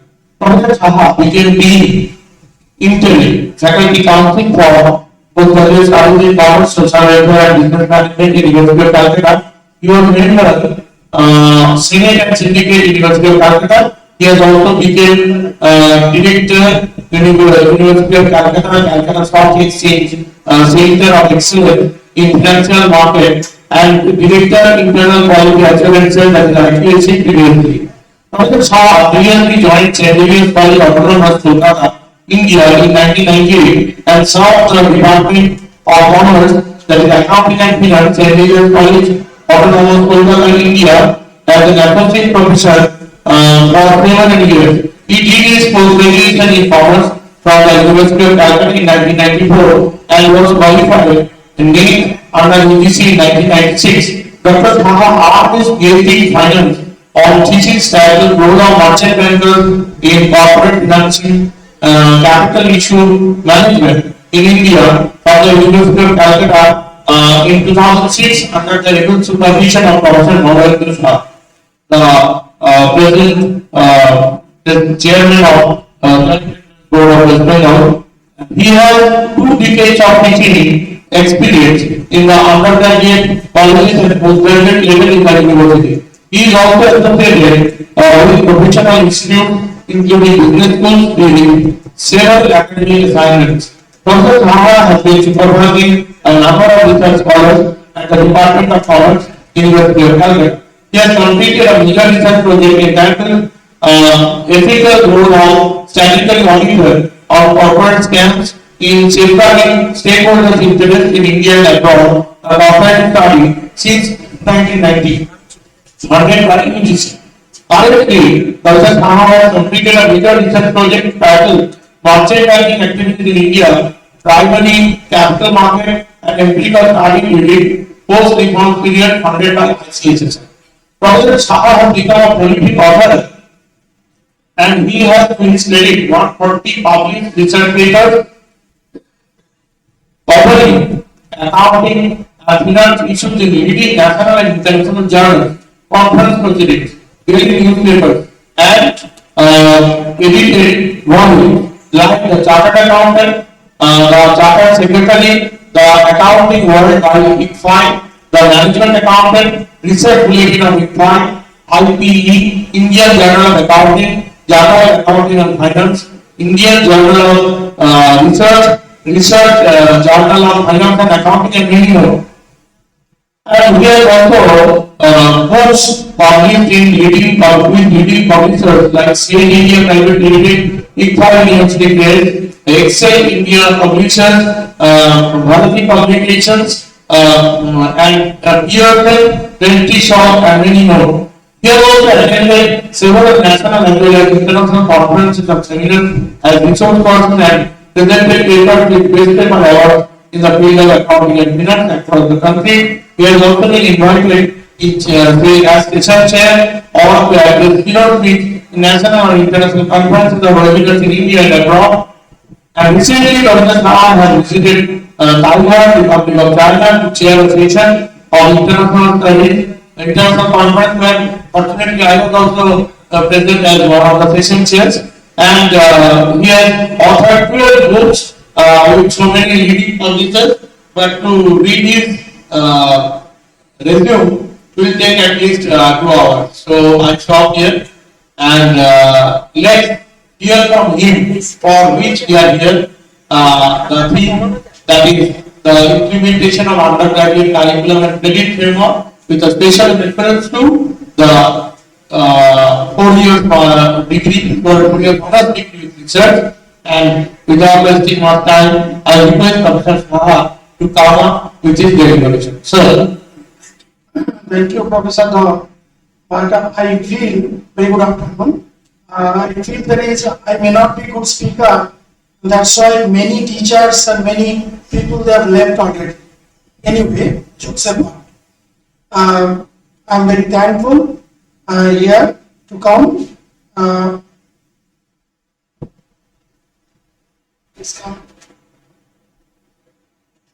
I'm very thankful here to come and thankful to our respected principal, a good relation with our Professor Dr.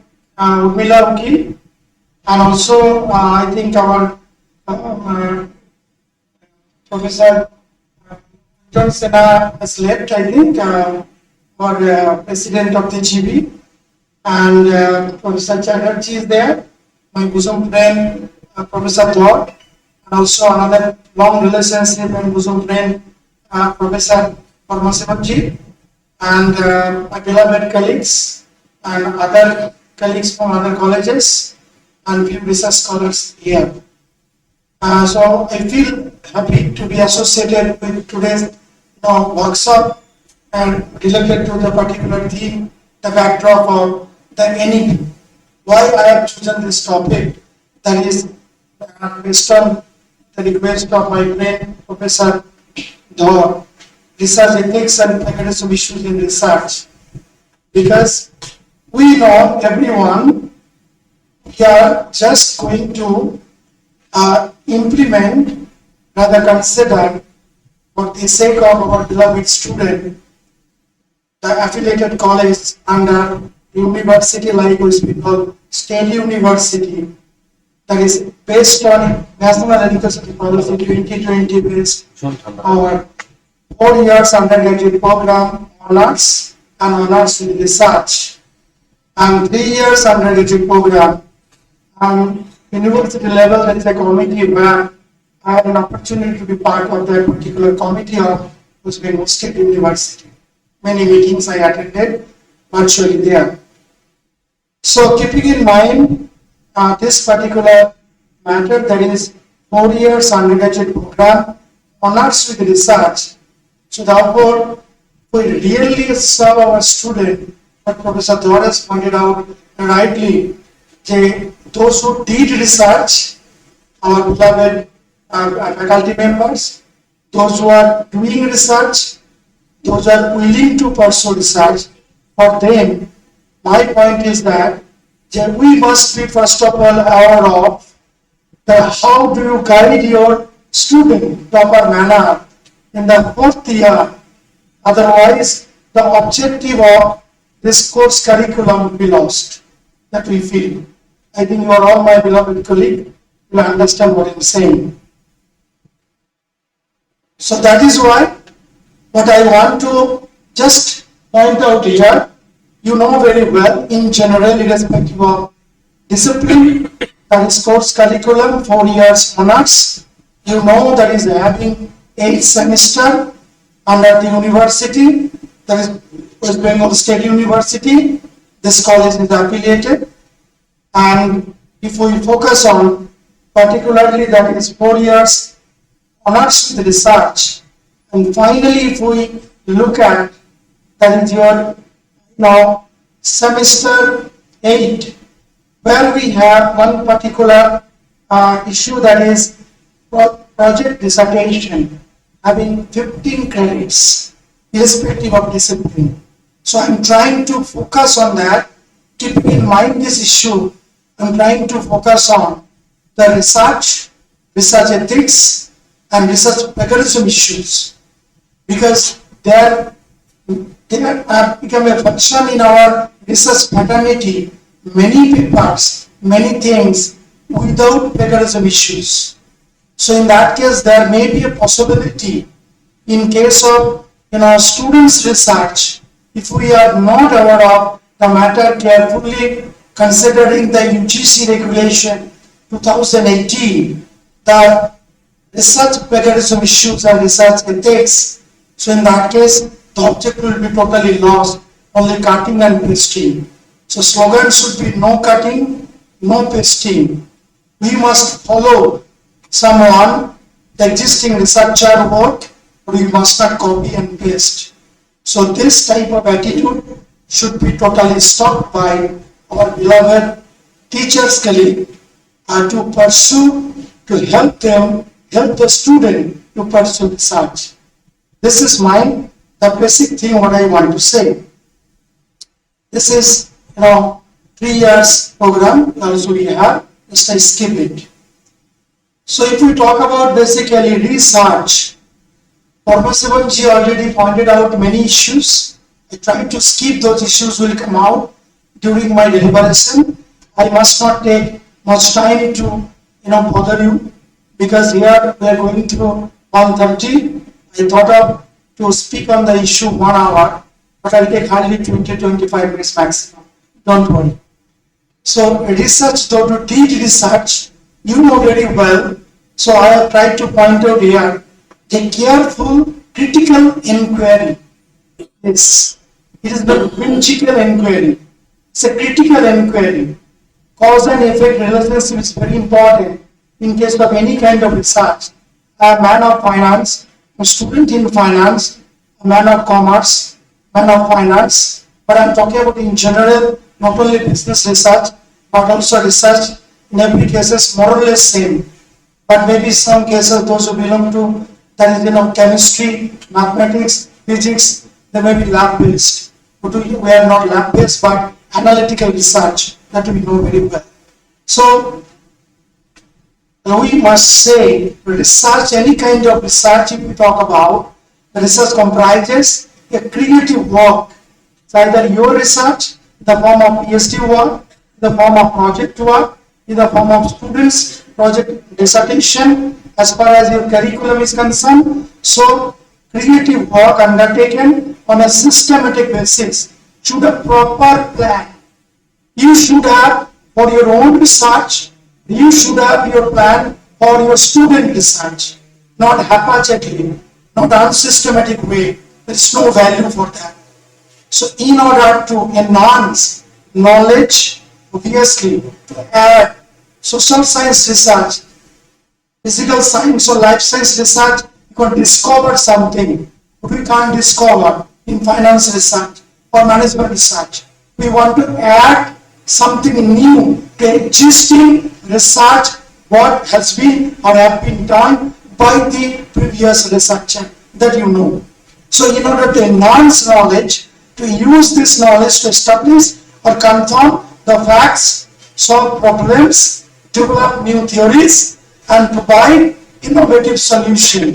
Business research, if we talk about. So if we talk about categorize the major categories of research or objective of research, I must say, yes, that will be number 1, the exploratory or formulative research. Second one, that will be descriptive research. Third one, it will be diagnostic research studies.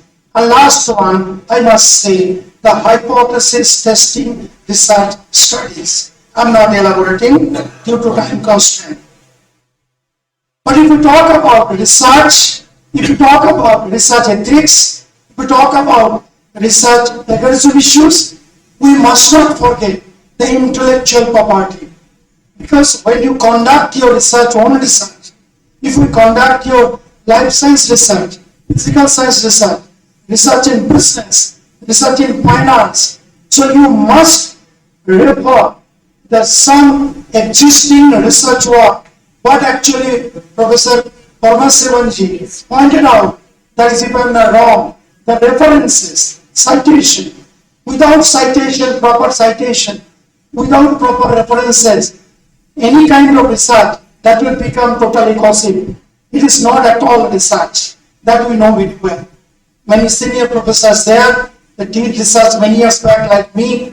I completed research in the year 2002. My friend Professor, they were already completed during that time. So that time we did not have the facilities like internet facilities, not iPhone facilities, not laptop facilities, not maybe statistical package like SPSS reviews data. But we did our research, that time in the effective manner, not cutting and pasting type of research. We didn't have any regulation related to plagiarism issues. But as far as our research was concerned, as per the advice of our research mentor, we did our research, I believe, in our effective manner. So if we talk about the intellectual property right, we must say the intellectual property right, how we want to mean the original and creative ideas of or works that have economic value and which are protected by the patent, copyright, trademarks, and trade secret laws. So if we want to consult in existing material for our research, we must not forget about the copyright issues. So violation of copyright is a very, very important part of us, because you have to teach this to your student in the semester 8. Otherwise, there will be problem. You will be problem if you join work for publication. Then ultimately, even you will be, you may get the punishment. Why I am saying that? Yeah, I will refer the UGC regulation, the research plagiarism, clearly mentioned for publication, for project dissertation, for thesis, that is, threshold limit is there. So up to 10% level, I'll touch upon the matter at the end. So it's all right.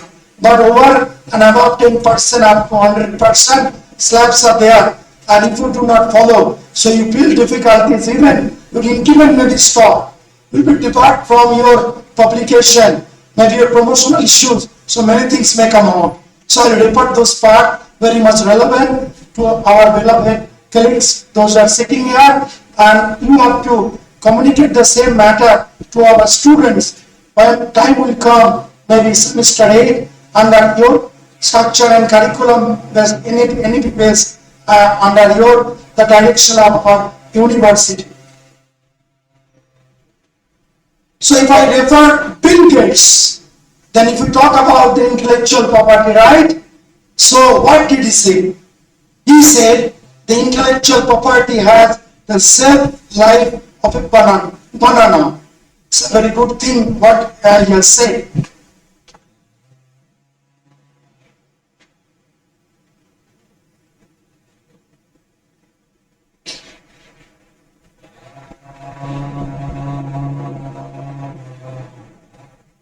Now, if we talk about business research, you can just apply subject to certain changes in other research also. So, what our Professor Parmasevanji already pointed out, but I will not elaborate. But I want to share this exhibit. If we want to conduct any kind of research, we begin with the research problem, statement of research problem. So, one sentence, if we want to know the research problem, so rationale behind the study. If we want to choose a particular topic of research, if we want to suggest, you would like to suggest to your student to choose a particular topic, then you have to keep in mind what the topic has a good relationship with the socio-economic issues. So if not, there is no value of your research. It may be social science research, it may be physical science research, it may be life science research or other research. Otherwise it will be a degree, otherwise it will be a simple publication, a promotional purpose, that's all. The society cannot be benefited. So 95% research, we know that is, without addressing any social issues. Frankly speaking, sorry to say. So in our profession, our subject and other subject as well. Anyway, so research problem is the basic thing. And if we want to decide or formulate the research problem, how do we do that? In our research, basically we review thoroughly the existing literature. I think science, my fellow friends are there, science faculties, they also do it very nicely, because without reading, without reviewing the existing material, how do you conduct your research? So these are the most important part.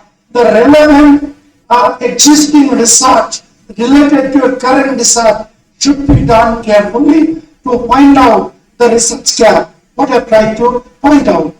And ultimately, then based on the research gap, we are supposed to formulate the research question or research hypothesis. And based on the research question or hypothesis, we are supposed to formulate the specific research objectives. The research objective must not be 20 objectives. Research objective should be maximum 3 to 4, maximum 4 to 5. And each objective can be subdivided into 3, 4, 5, 6 sub-research objective. That can be done. In order to address the research objective, then you must have the research methods, a research design, a research methodology. And based on your research methodology, you apply statistical tools. Many people, they can apply statistical tools whimsically in our research. No need. When I did research 20 years back, I didn't have the proper statistical package, and I told you. And also apply for a minimum amount of statistical tools. At present, there has become important fashion to use the regression model. Applying there is many regression models. But actually, you need to apply, you apply. But if you do not need to apply, you must not apply. Because if you see, your objective is to find out the major findings, to address the objective, and to pinpoint what actually you formulated the research problem, but you are actually addressing that or not. Anyway, so you can apply many research tools based on your data nature, the secondary data or primary data, and accordingly to address the objective, and finally you have the major findings, and then policy implication, and conclusion, suggestion, recommendation, and finally to prepare the research report. So already Professor Parnaswanji communicated, but I am trying to the matter in details that you see start with. If you want to write a paper, research paper, or if you try to help your research student, your BCom student or BS student or BSc student, then you must follow this. It is not Professor Shah's model. It is basically the matter everyone across the country, across the globe, what we learn after going through the research, many research, and we have developed this. So therefore, more or less everyone, they can follow this pattern subject to certain changes according to your convenience and requirement. So you should have a proper title of research. The title of research should not be made at the very beginning. So if you want to put your child name, first of all, let the mother produce child, and after that you put the name, whether male or female. So naturally here, if you give a topic to your student, first of all, let him or her to read some existing material to formulate the research problem, background of the research. After that, he or she can decide the final topic. So topic of research should not be decided at first. Maybe area of research an informal way topic. Final topic will be decided after some time, so what I said to you. So followed by, we have many things: background of the research, statement of the research problem, review of existing literature, summary of review of existing literature. So for example, you have reviewed literature, 20 literatures. So one paragraph would be summary, followed by research gap. You must have research question and hypothesis, what actually you want to address. And based on that, there must be a link between research gap and research question and hypothesis. There must be a link among research gap, research question, hypothesis, and research objectives. There must be a link between the research objectives and plan of work, chapterization. Your research objective going to north side, and your chapterization, going to the south side. So that totally, your research objective will be lost. And then we have research method, and then you should have Lakshman line. Mahabharata, the Lakshman given a Lakshman line to Sita, and Sita crossed the line and killed the problem. You see, Ramayana, not Mahabharata, Ramayana. So what I am saying, in our research, we should have Lakshman line, every research. That means we must be focused. I'm using here this pointer. So therefore, if I will use a normal torch, so therefore, this is not the way of research. Way of research, what I feel, is you have to pinpoint the small, beautiful, small but in depth, what you feel. So we have small time for a student, maybe one semester, hardly. So you have to such a way help, the very systematic manner, what I suppose, what you can do, you can take a print out, how do they conduct their research dissertation, having 15 credit, so that, maybe workshop, common workshop, and that way they will be guided by you. You got very able, teachers, researcher, every college is I feel. Those are teaching university level. I don't feel that they know the research. I don't feel. I taught in St. Xavier's past 18 years, UG colleges, subsequently PG colleges, first autonomous college. After that I came to good professor, University of Kolkata. But always I felt and I feel there is many colleges that have a good researcher and good faculties like you people, you are sitting here. So therefore you have more potential, more ideas, more research orientation, and then you will be able to guide your student in nice manner, and accordingly they will come forward to pursue their MCom with their research background, and they also will be the good researcher in future like you.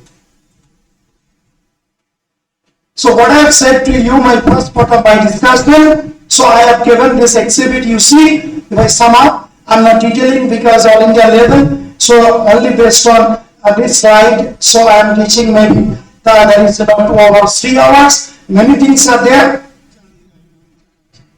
So many things are there, so due to time constraint, that is I skip this issue, so right from your introduction or research problem or background, up to that is a research report preparation.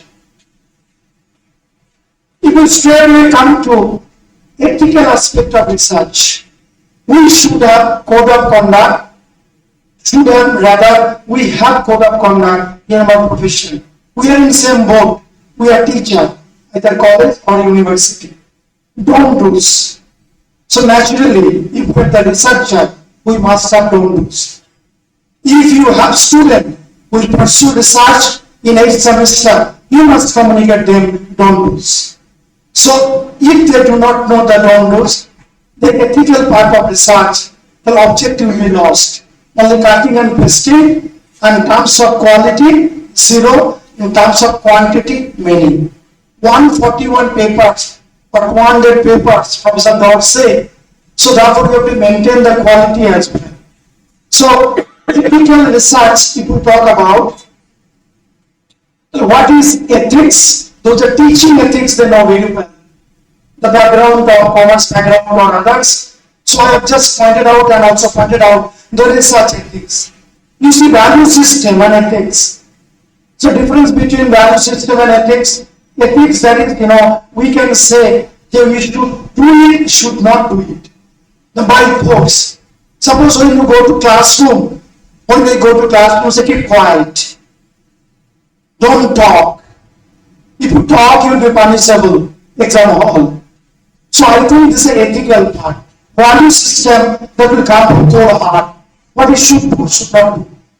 So therefore, value system will be generated not only within one day, maybe by birth, maybe based on the teachers and gurus and parents' suggestion and guidance and advices, then ultimately that will generate from core heart. And this ethics, if we talk about the moral principle by which you can say someone, you can say your colleague, you can say your students, you can say others to follow all the rules and regulation and code of conduct. Likewise, we talk about the research ethics, which will focus on the moral principle that the researcher must follow in the respective fields of research. So if we talk about research ethics, I pointed out three important matters. First one is that to protect the human participants. Suppose your research is not secondary database, primary database, survey database.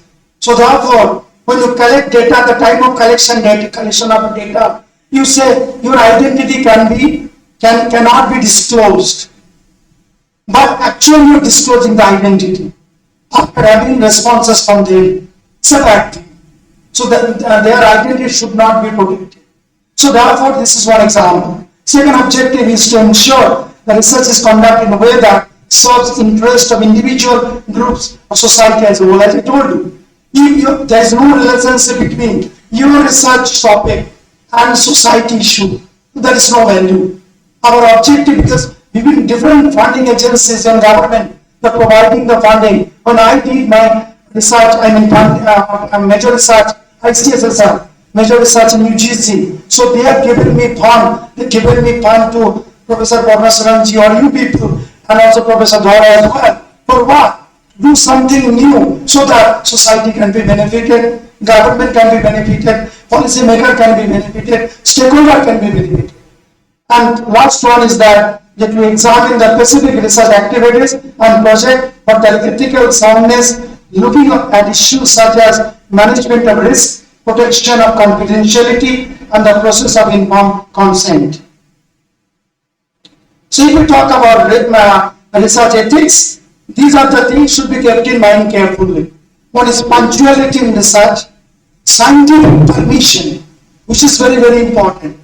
I tell you one thing. Suppose a couple of years back, I completed one major research project 2 years back, and then I published few research papers in leading journal, Wiley or Elsevier like that. And after that, the whole thesis, 2-3 papers I published. My objective was to publish the whole thesis in book form. And whole thesis I applied to the Kolkata Macmillan Springer, March already you know. And they told if you want to incorporate that those papers you publish already by the other publisher, you have to take proper permission from them, number one. Second thing is that after getting permission on reproduction, say 10%, 15% if you want to add with your existing material, book form, then you have to modify thoroughly after having scientific permission from the previous publisher where the article form or research paper from it was published. So it is not like that. It is your matter. Again, you are incorporating a book. It is called the self-mechanism issue. It is your matter, but your matter also cannot be incorporated in the book. So after thorough modification, it will be part of that. So if you would like to publish your research paper or book, that is Springer or maybe that is Kolkata Macmillan or Elsevier Emerald, so thoroughly not they follow it. Honesty and objectivity as a teacher we must maintain, and also as a researcher, policy should maintain. Sometimes, under the pressure of promotional matter, we may deviate from proper path and we try to enhance the number of papers, but we should not do it. Because at present situation is going through a very difficult situation across the country. So therefore, UGC has given the stringent rules and regulation, so will be mostly punishable. So therefore, must be cautious about all those issues. And respecting the individual privacy, chilling consent, another thing that is, without reproduction of something, but reproduction of something can be done after having proper consent of the proper publishing agency. And finally, citation. Otherwise, probably it will be gossip. Now, finally, I am coming to the plagiarism matter, which has become very, very important part. At our stage, there is no issue of plagiarism because conducting research was totally different. The year I think up to 98, 99, 2000. But after that, thoroughly change, paradigm change, because of internet facilities, because of easy access of material, because of online based material. So conducting research as a paradigm shift, what I feel. So that is why we have to discuss about the plagiarism issues. What is that? Plagiarism, by plagiarism we have to mean nothing but the intellectual theft. Intellectual theft. বাংলায় বলতে গেলে শিক্ষিত মানুষ চুরি করে যেটাকে খুব বুদ্ধি করে চুরি করা, intellectual theft. So copying from just take 10 minutes for Saturday maximum. Copying from a book, article, notebook, video, or other sources of material, whether published or unpublished, without proper credit through the problem. Published without proper credit through the use of quotation marks, footnotes, and other customary means of identifying sources, or passing of one's own ideas, words. Even suppose what I'm saying, I'm discussing one thing, Professor Bott discussing one thing. There will be good knowledge. You are just collecting this idea, and then you write a paper. This is also one kind of plagiarism. What I'm trying to say. So, ideas, words, writings, programs, and experiment of another, whether not such action are intentional or unintentional. So, as I told you, the plagiarism, if we want to say, is nothing but intellectual theft, and is a serious scientific misconduct. চুরি বিদ্যা মহাবিদ্যা যদি না পড়িত, এটা আমরা বহু বছর ধরে শুনে আসছি। আমরা স্টুডেন্টদেরকে বলেছি, আমাদেরকে বলেছে টিচার প্রাইমারি লেভেল থেকে, ইয়েস, চুরি করা মহাবিদ্যা যদি না পড়ি। তার জন্য we must not copy, we must consult the existing material. আমি কাউকে কপি করব না, I must follow, I must consult existing material and then cite and then refer and then do our research. I just give. We talk about types of plagiarism, different types. What for what? Many teachers, many scholars surprised to know in total they copy. What to what? Directly. Mosaic. You know mosaic? Don't mosaic? Yeah. You have good idea, that is, computer system idea. Then maybe cosmetic changes after that, then use something, mosaic type. Paraphrasing, that we know. Paraphrasing, that is near its meaning, active, passive, something like that, that way you can do. Ideas, as I told you, authorship also. Authorship, you're getting help from your friend, but you're not recognizing. Paper published by you, not joining. Or maybe author A contribution immense, but author A second author, author B first author. Maybe that way. Many things are there. Self-plagiarism issues are also there, as I told you. Suppose self-plagiarism, you have a paper, 30 pages, published in renowned journal. After that, you are dividing into 3 parts, which is called salami slicing. In the morning, we used to have that slice bread. You know, 1 pound bread, sliced bread, by part. So 1 pound bread and slicing. So therefore, one paper, 40 pages, 50 pages, 4 type objective, and now then to enhance paper, then dividing into 3 parts. That brings in a pacha paper, mother paper, then pacha paper.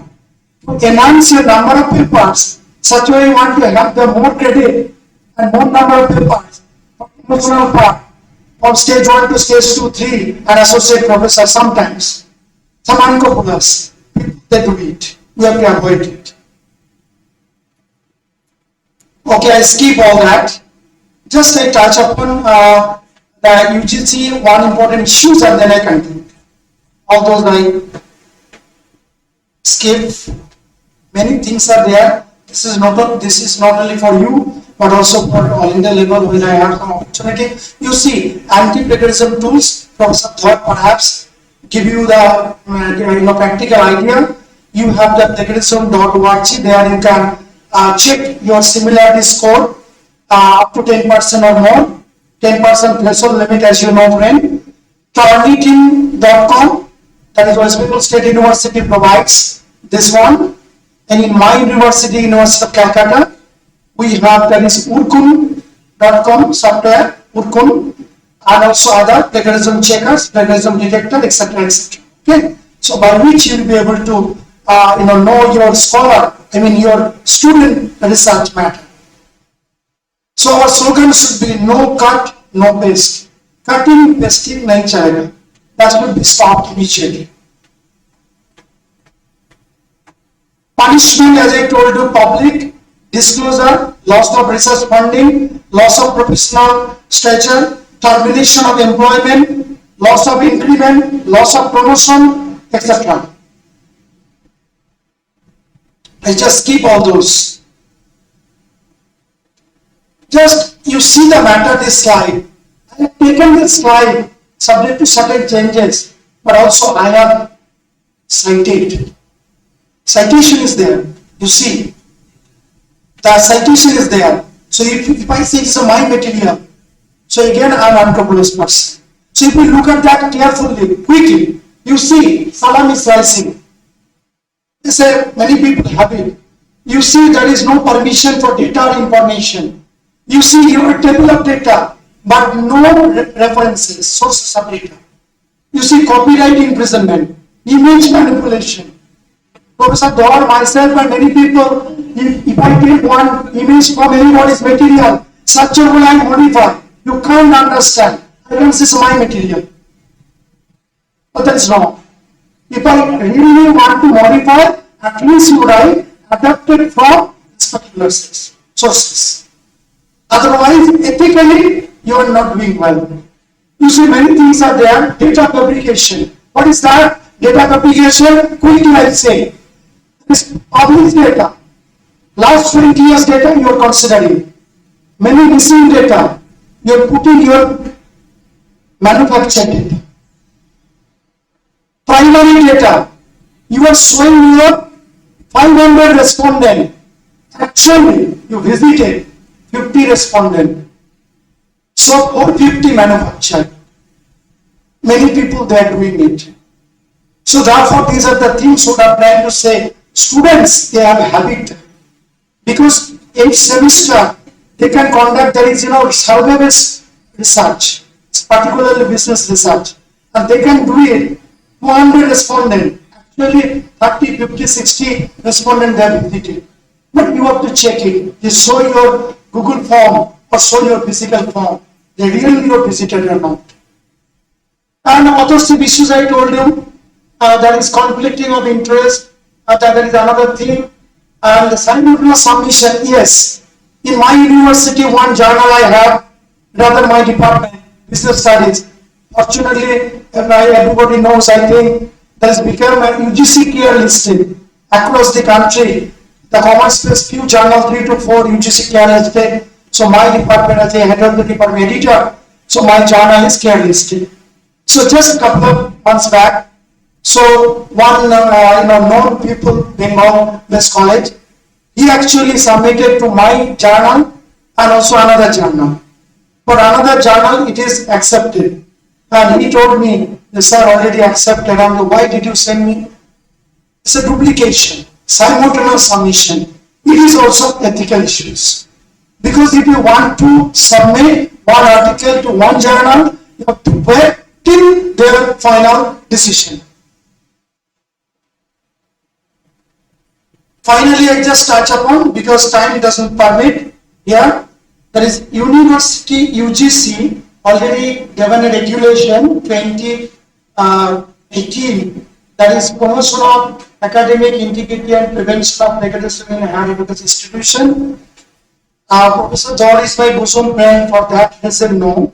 Frankly speaking, Professor Dhar and also Professor Padmashivanji already written 2 separate books, the plagiarism issues, and you must be aware of that. And then detailed matters are there. So therefore, here just I touch upon the matter. But if you follow the material, so I think you and also students, they will be much benefited. So UGC given many pages, many things. I just touch upon 2-3 important issues, then I conclude.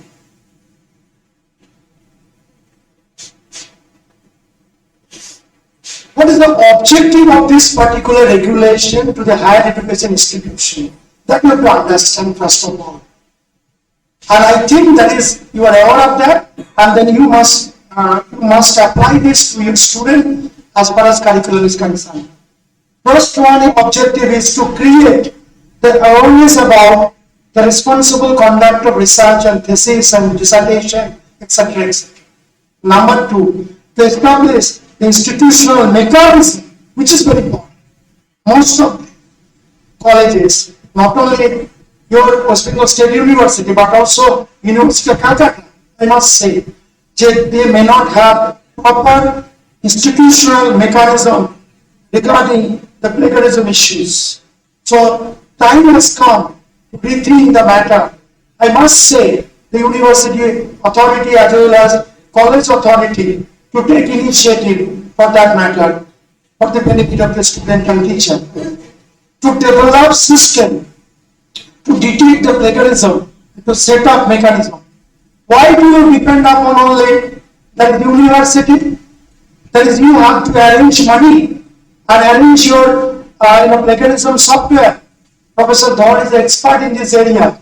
He can guide you, the university or college authority, and then accordingly you should have the one software minimum, so that teachers, scholar and student, they will be highly benefited during any kind of research, not only curriculum based research, but also that is your own research, even your article publication as well.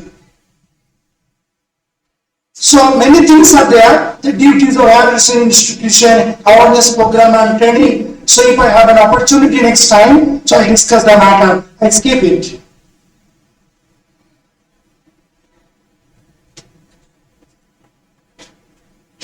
I just want to point out 2 important committee.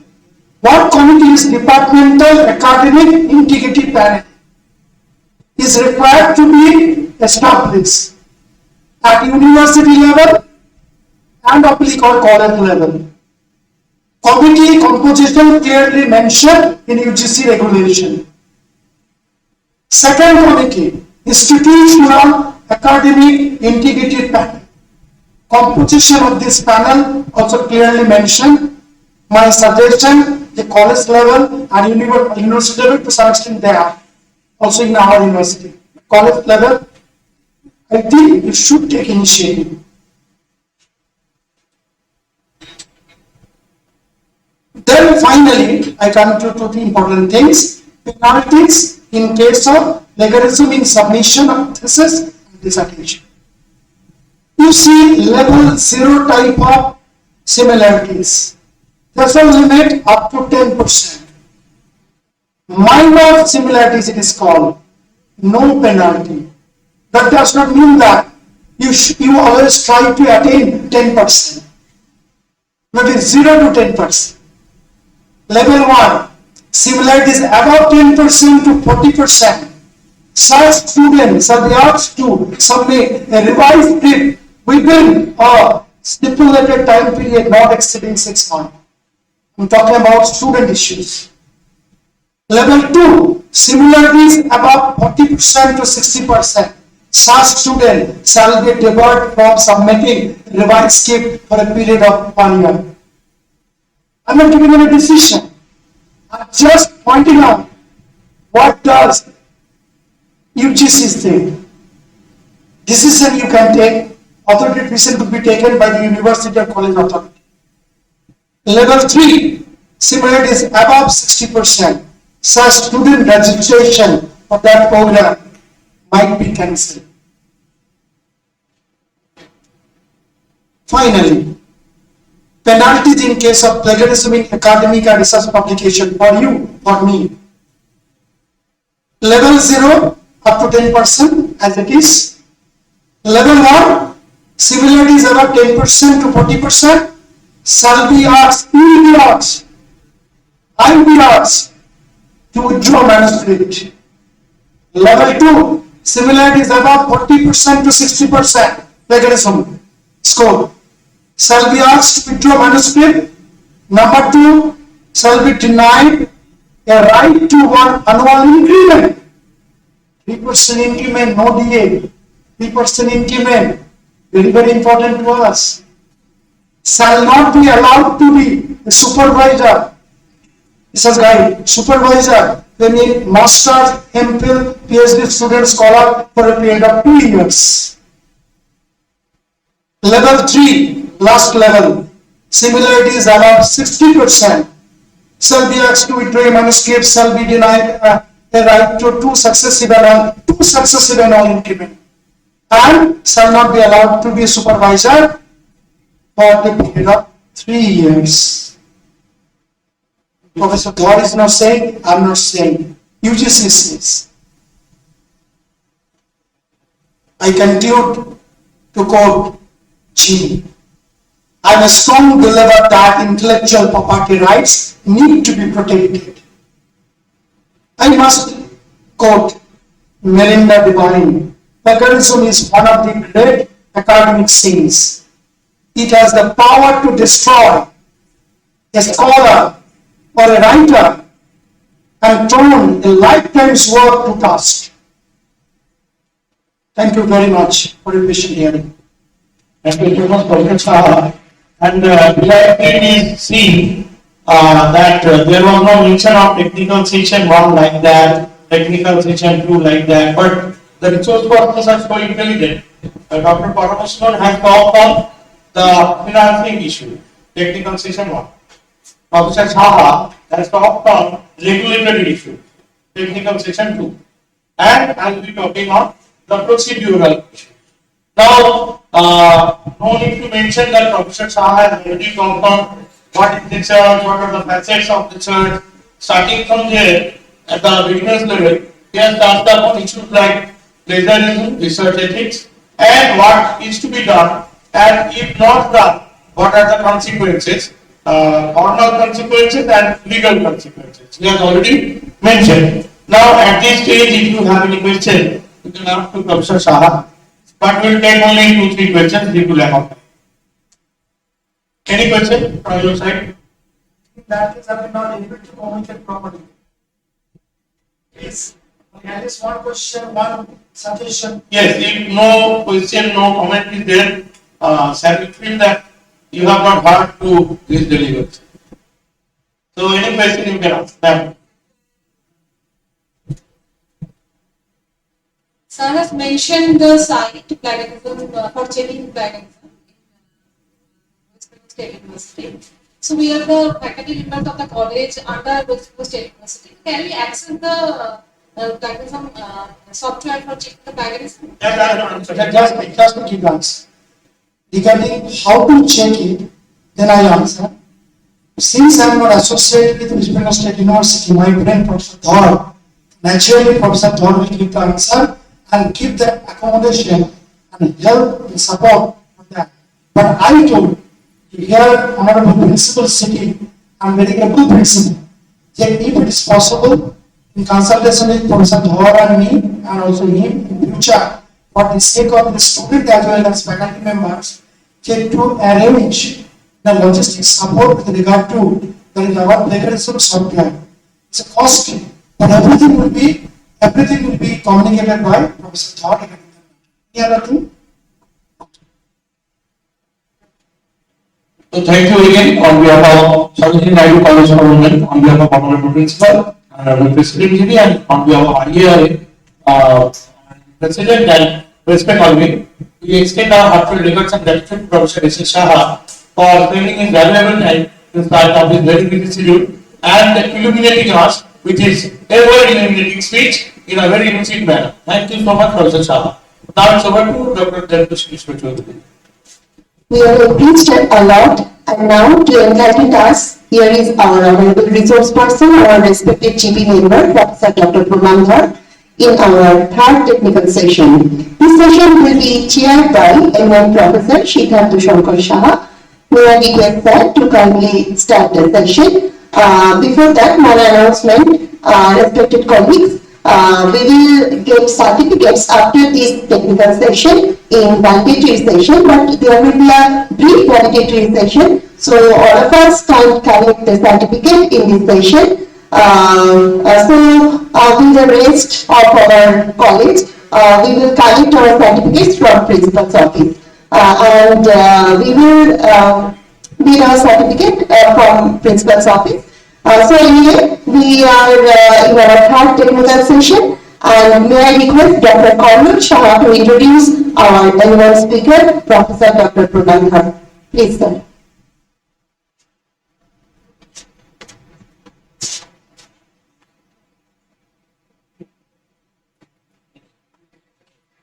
Before that, I want to introduce that Dr. Convergence Shah, Assistant Professor in Commerce, Director Rashtrapati Shuvenwal College, State Secretary, IARA, West Bengal means. Please, sir. Very good afternoon once again. And I have an opportunity today to chair this technical session. And as far as my knowledge goes, the year 90 to 94, we did masters on College Street campus, University of Kolkata, Professor Dhar and myself both. So he knows me and I know him for many years. And really, he is good speaker, prolific author.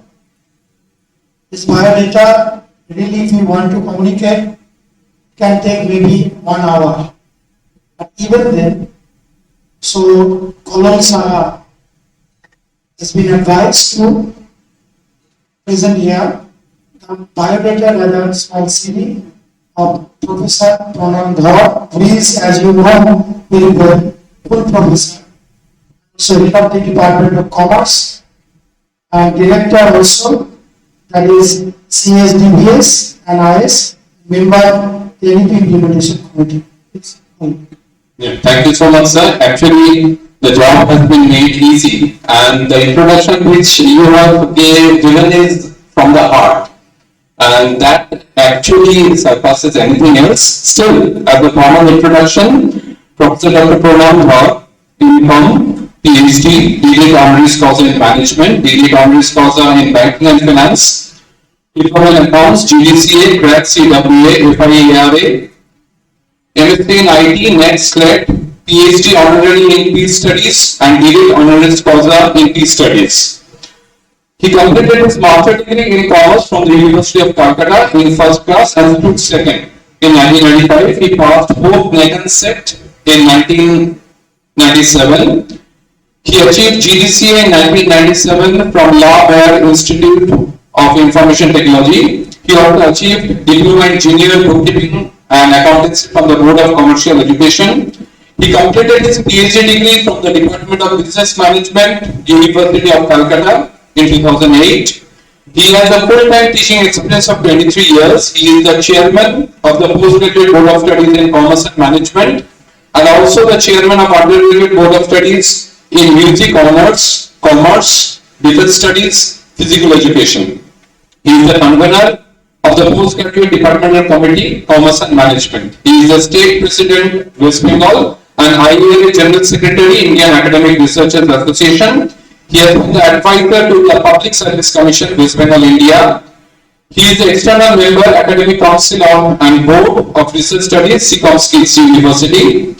He has authored 42 books and also 268 research articles published in different journals, regional, national and international journals, including Scopus, Web of Science, ABC journals. He has supervised 20 MPhil dissertations and more than 15 PhD dissertations of different candidates under Calcutta University, West Bengal State University.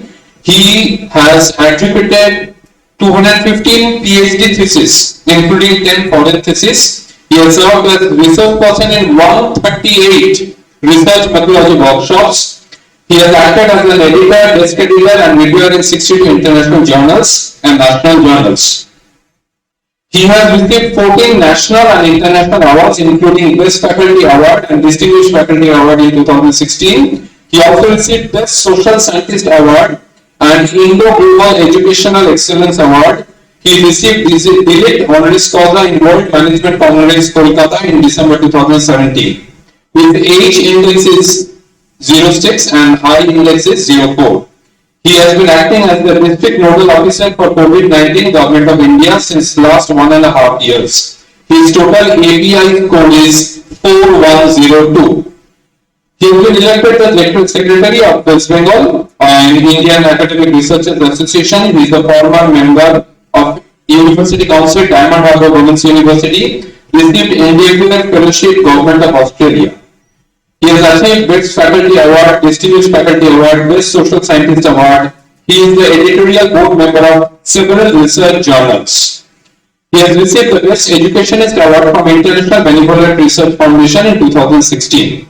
He is the life member of Indian Accounting Association, fellow member of Indian Academic Researchers Association, life member Indian Accounting Association, Researchers Association, life member of Internal Benevolent Research Foundation, honorary member of International Yoga Foundation, honorary member of World Peace Foundation. And this is only a portion of the huge biodata, the English biodata of Professor Dr. Pranam. Thank you so much, sir.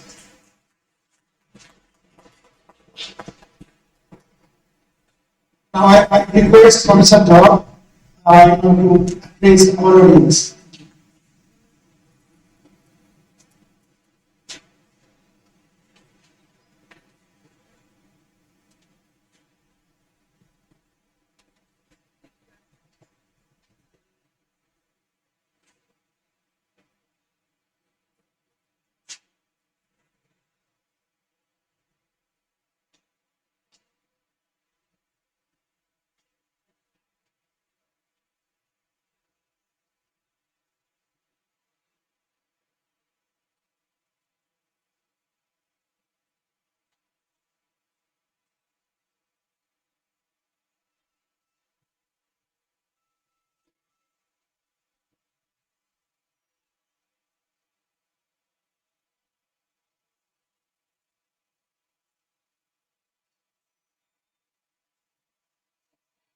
So I will not be taking too much time because we were listening for a long time. First of all, I express my heartfelt regrets and gratitude to Honorable Principal Ma'am for giving me a chance not only to collaborate as IARA State President and All India General Secretary, but also to deliver my own address. I'll just share pinpointedly, but before that, I have also to thank the IQAC coordinator, Dr. Sudeshna Chatterjee, Honorable GB President, Dr. Ranjan Sinha, and more specifically to Dr. Paul Saha who is the General Secretary of Indian Academic Researchers Association, West Bengal wing. And fortunately or unfortunately, he is my former scholar who has completed his PhD degree. There was a data mismatch. Till date, 25 PhDs have been awarded and under my supervision, and he is one of them. He has done his PhD degree in 3.5 years. So very efficient from Barakpur Rashtrapati College, Dr. Shah, and other scholars and very learned colleagues. I'll be with the permission from the chair, Professor Shah, after his efficient deliberation and that of Paramount sir, I'll be filling in my duties, I suppose.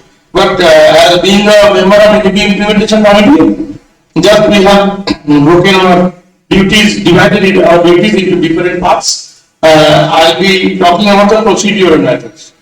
First, we will have the PRV. Why this UGCF, or rather you can say UCCF, had to be implemented. Here, our goal is to establish the governance in the higher education institutions. If we talk about governance, I had one research work already supervised and awarded. The common people know the name Ashok Shakpati. And the story was that he superannuated at the age 62 and he requested me. His son was my student, and he also requested me that I will undergo research under your supervision in University Department of Commerce, University of Calcutta, after superannuation in 62. And he has and being awarded at the age 65 from University of Calcutta, and his work was on governance of higher education institutions. And while supervising his work, I had the opportunity to deal with the governance sector. And for this governance, all these things are. And very lucidly, we can have three things. A governance of higher education institutions is the part of, is the summation of three items. I can show you. I'm not going into the details. These are the three parts. One is internal governance or institutional governance. That means you are the teacher, you have a promotional routes, students, they have their evaluation system. There are some non-teaching employees. Is there any non-teaching employee in this hall? Yes.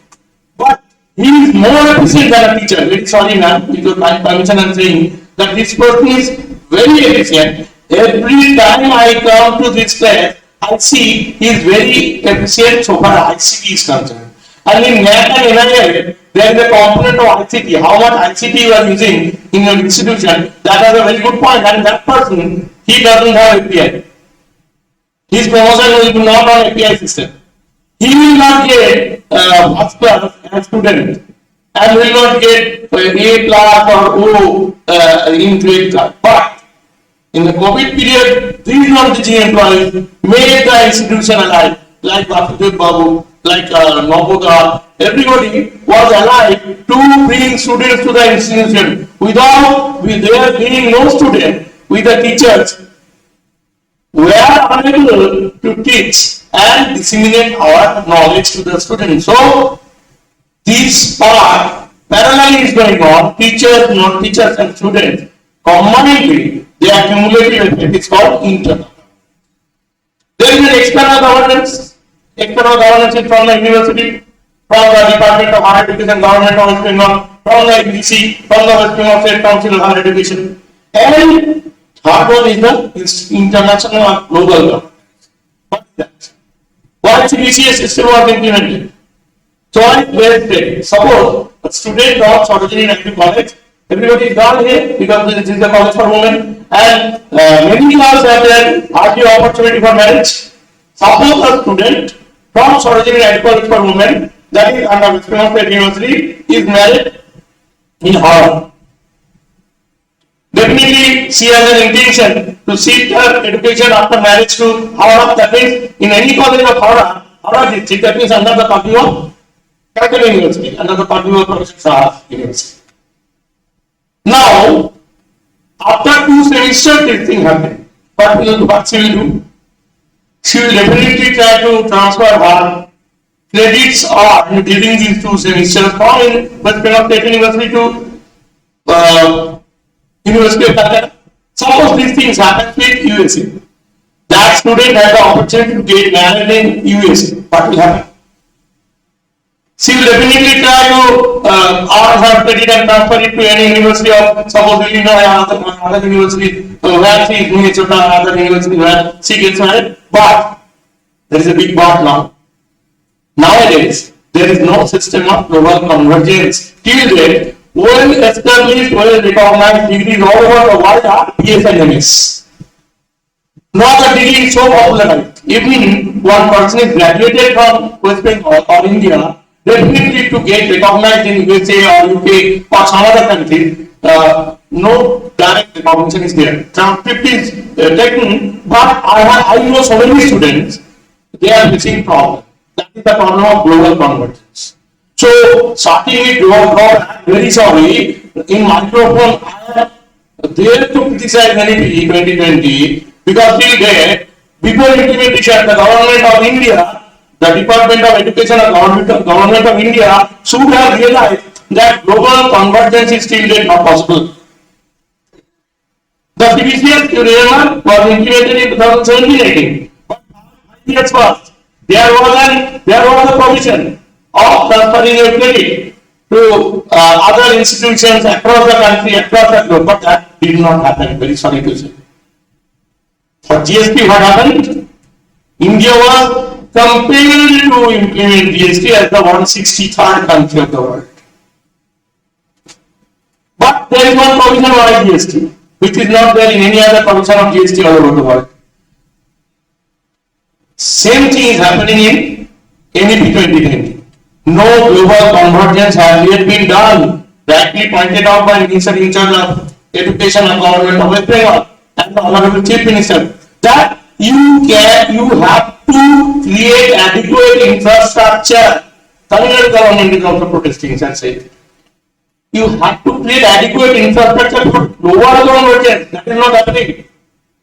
You have to set MOU with other countries for this global convergence. Otherwise, your degree in India, under NEP, whether under NEP 2020 or under CBCS, will not get recognized in other countries. So, we till date, what we feel, we till date well, whatever grade we are getting in NAC, because our NAC PhD of Professor Sapkoti, Dr. Sapkoti was based on the NAC report. In NAC report, nowhere there is mention of global convergence. There is mention of MOU collaborative effort with many institutions, but in India only, under the particular UGC. You don't have any credit of anything of international collaboration other than research. For student degrees, you don't have any credit of global convergence. That is the flaw of the governance of higher education institutions in India. And from there, our discussion starts. Because as intellect, here if you deal with only the procedural matters, that is, this is the chalk, this is the table, and you have to follow, implement, nothing will happen. You, the intellects, will come to the resolution. That resolution must be forwarded to the government, central and state government, to your honorable HOI, so that the system should be changed. It must be changed. We must get global recognition. This is the conceptual shift. I am not discussing in detail, but there was a shift of concept of education from the Bologna process to the integrated system. What is Bologna process? Some of you are the students of Jadavpur or Rabindranath University. Is there anyone from Rabindranath or Jadavpur? Yes. So, if I talk anything about, in spite of the every things going on, that I am not discussing, regarding academic matters, if I am touching upon any adverse issues of Jadavpur or Rabindranath, ma'am will protest. Why? There is a sense of integrity, sense of familiarity. Ma'am thinks herself to be a member of the British University Jadavpur.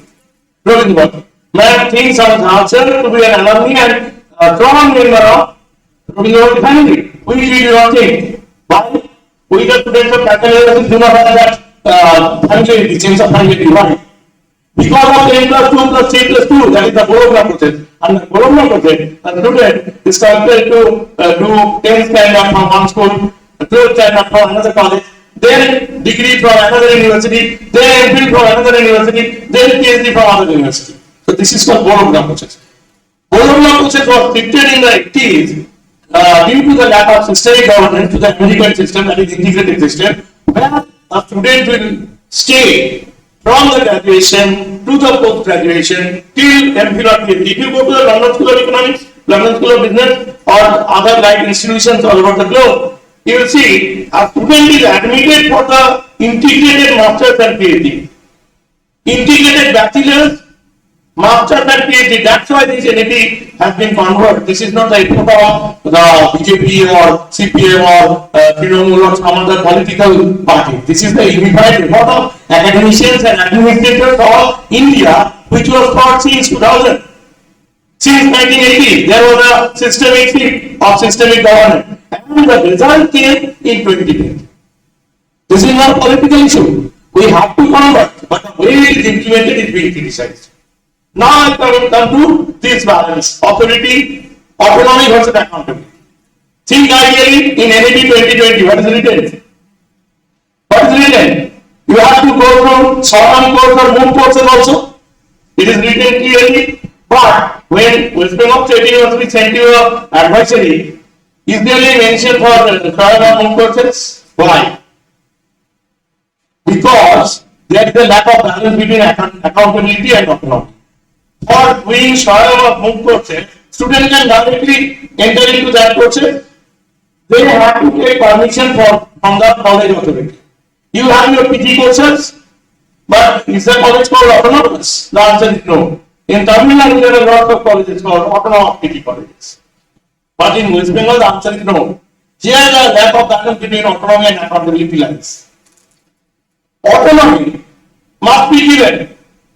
Portion of syllabus covering short or MOOC courses, in that case, university must declare that college is autonomous in giving these courses to the students.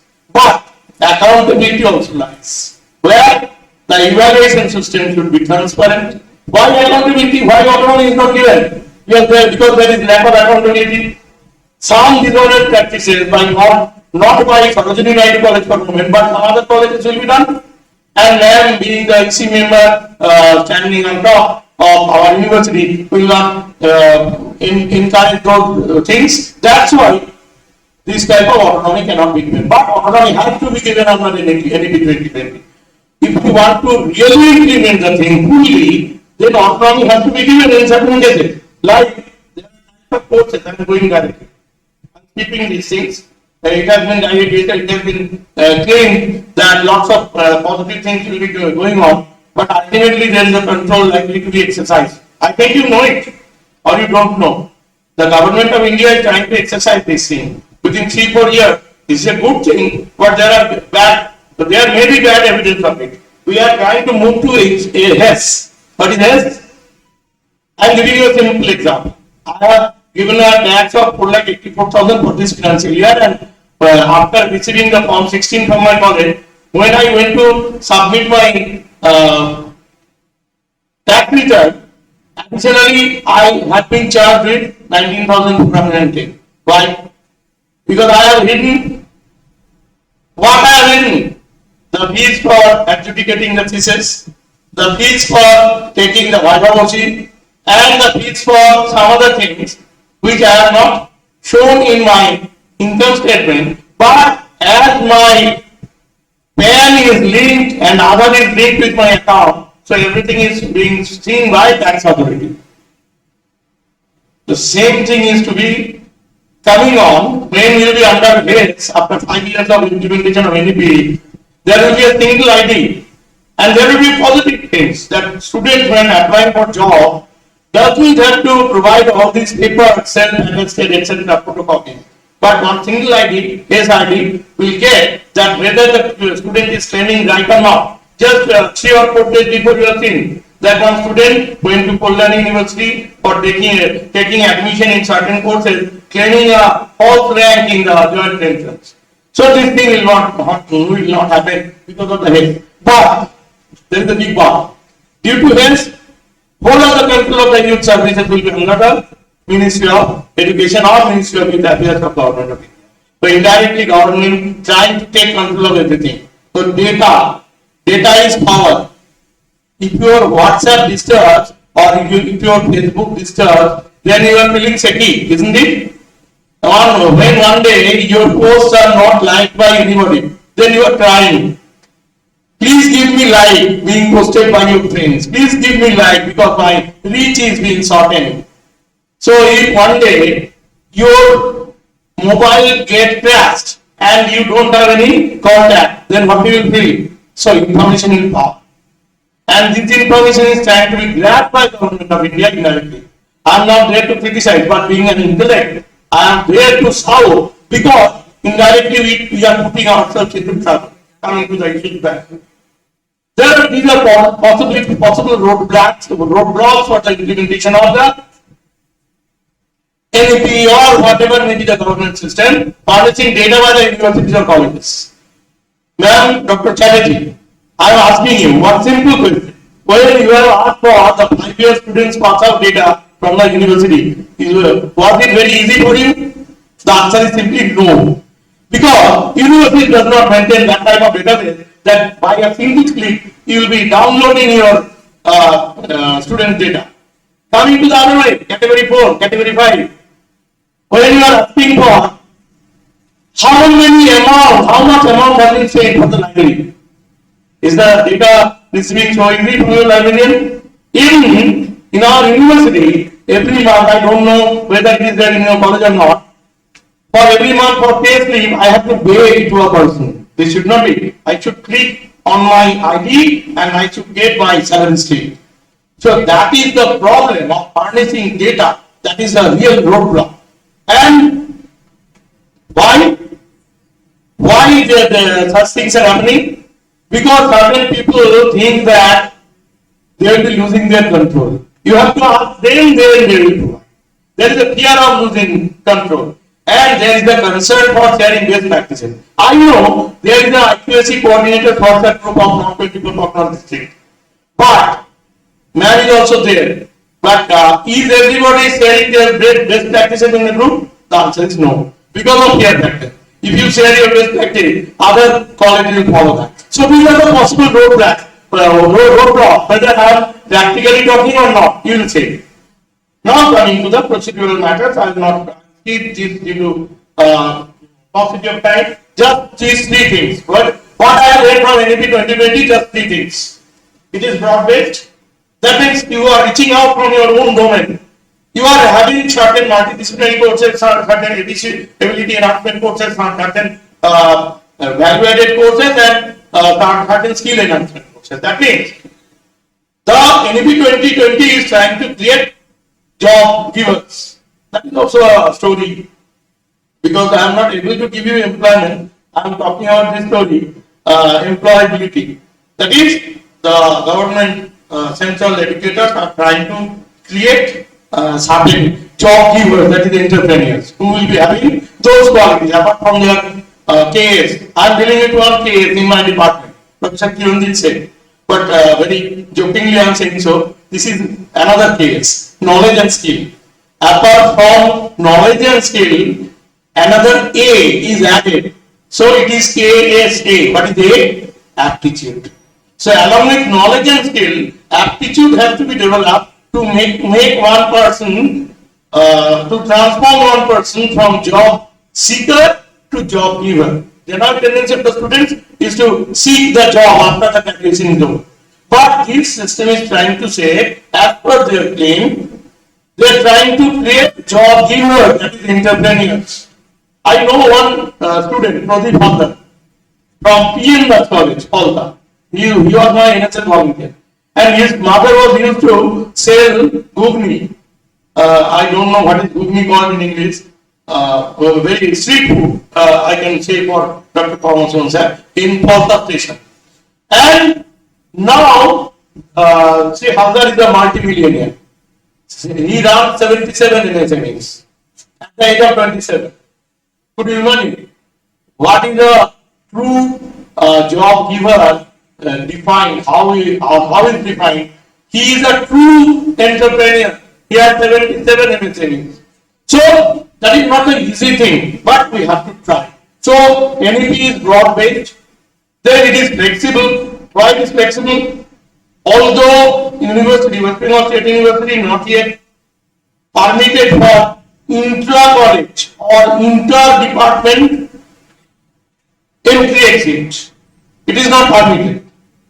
But it can also happen that one student admitted at your Bengali honors, after one semester, he or she can think that I have to go to history honors. So that liberty is not yet given by West Bengal State University. But this type of flexibility is given under NEP. The student can change that also. Then third component is multidisciplinary. Multidisciplinary means student has the option to take many subjects. Our university has combined it into 3, but student has the option to learn many other things. Suppose Bengali honor student can learn food technology if he or she wants to run a franchise of Neo or something like that. She must be having adequate knowledge of that.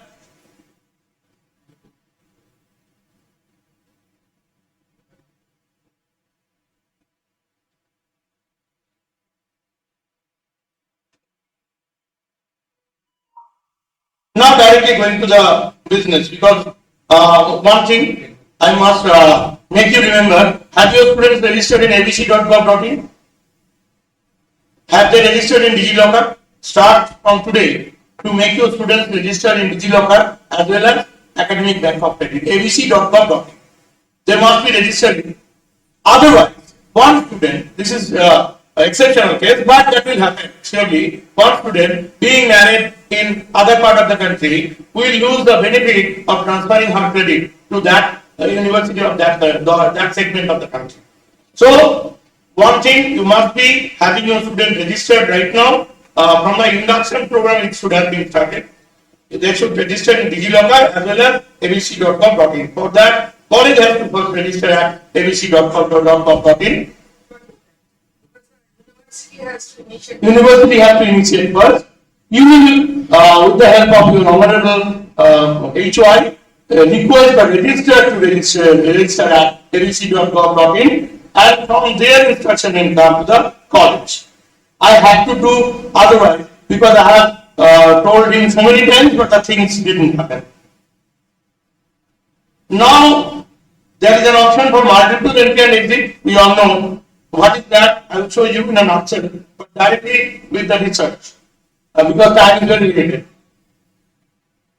These are the 6 type of courses. Very easy to remember. About credit. What is credit? Academic credit. Academic credit means 15 hours during the whole of the semester. 1 credit equals to 15 hours. That means a 5 credit course. What does it mean? 75 hours divided into, maybe there is a flexibility, maybe 60 hours for teaching and 15 hours for tutorial. For tutorial also there is a flexibility. If you think that your syllabus is not finished, suppose for Dr. Delpushi Mr. Chaudhary, her syllabus is not finished in 60 hours, she can take these 15 hours from tutorial to complete the syllabus. From science departments, there is a conversion of practical hours, not 15 hours, double, that is 30 practical hours with these 60 theoretical hours. Their syllabus is broken into 3 theoretical and 3T plus 2P. For non-lab based subjects, they are divided into 4T and 1. And there are 2 types of courses. I can give example from commerce because I am a teacher of commerce. There are 2 types of courses, DSC, discipline specific course. One is called major.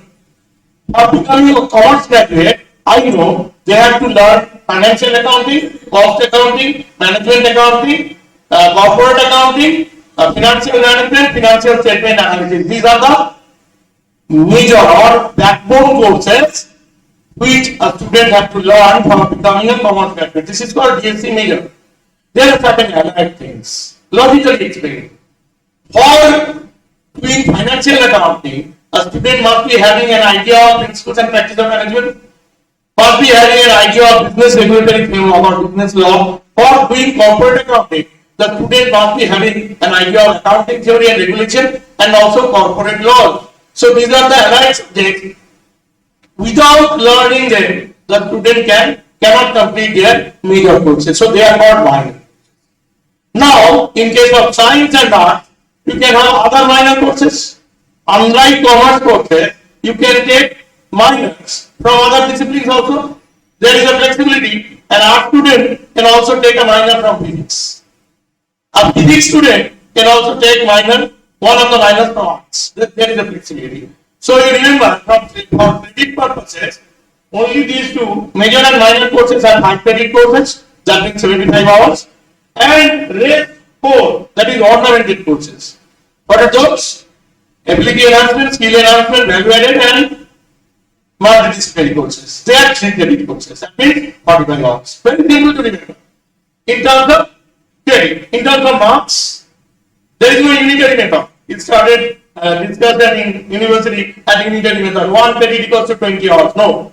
Simply remember, one 5 credit course is having 100 marks, one 3 credit course is having 50 marks. So for these two, major and minor, they are 100 marks course, and the rest of the 4 are 50 marks course. Very simple. Lies the question of internship. If you have a question, you can ask. The structure is very simple. The 5 credit courses are 100 marks courses, and the 3 credit courses are 50 marks courses. And now I will show you the structure. I will directly go to honors with research because our today's topic matches with that. For semester 1, for all the semesters, we will remember a popular song by Sarojini Chaudhary. Sir, this is in Bengali, but there is a famous song.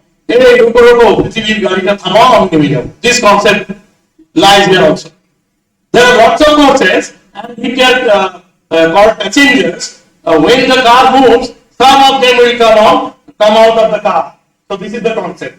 In the first semester, all the passengers are there, like a minor, major, NDC, AC, ACC, and VAC.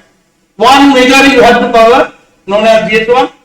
2 minors, MA1, MB1, all are 5 credit, because I have said major and minor courses are 5 credit, and the other courses, other passengers are small passengers, that is ACC, ABC, MGC, ACC, and VAC.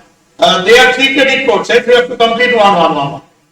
That means 5 into 3, 15 plus 4, 12. That means 27. The mirror image is in semester 2, 27 credit.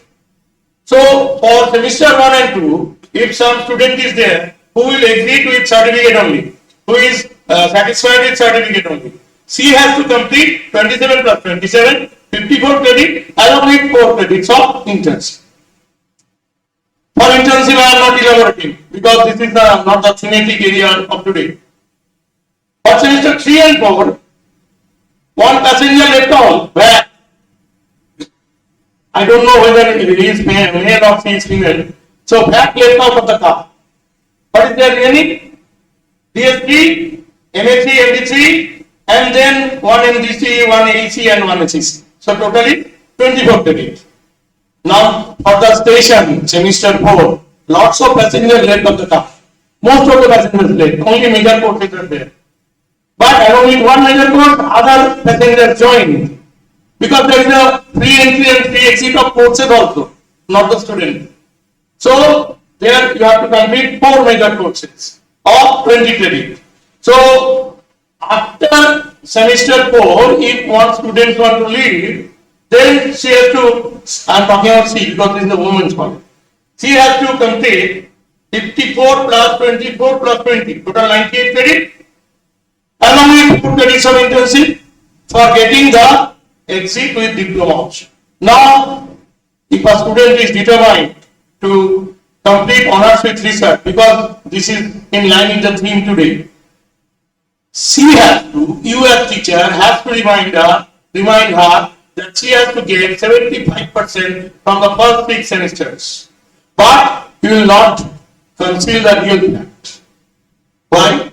if you consider the real plan, student will try to get 40% in semester 1 and not able to manage in other semesters. So you will have a clear factor in her saying, first thing, you will say that you have to get 75% in each semester.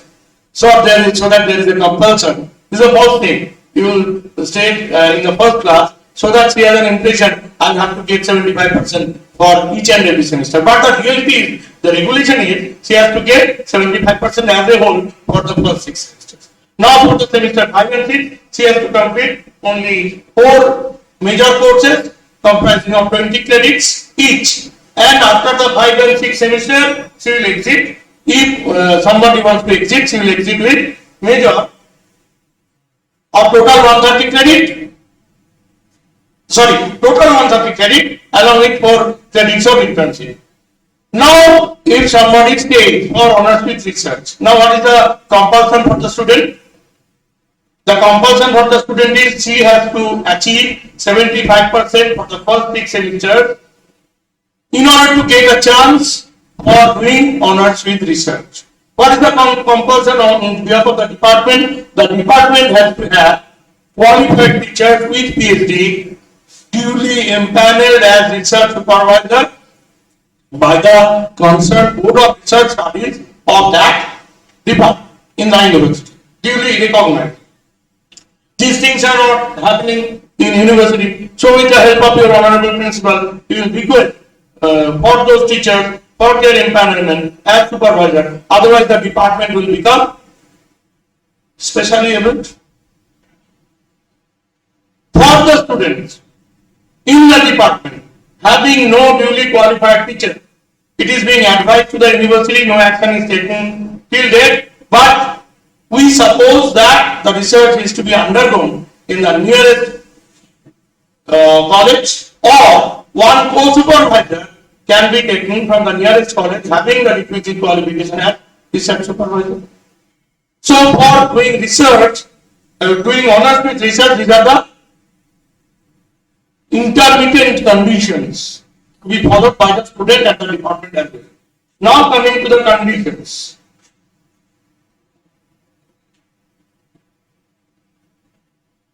For honors with research, all things have been told, but this research evaluation has to start from choosing the topic. Since the initiation of the semester 8, the student has to choose one topic under one supervisor and has to go for a research work, maybe empirical, maybe evidential, maybe exploratory, or maybe theoretical, depending on the topic, depending on the choice of the student and the supervisor.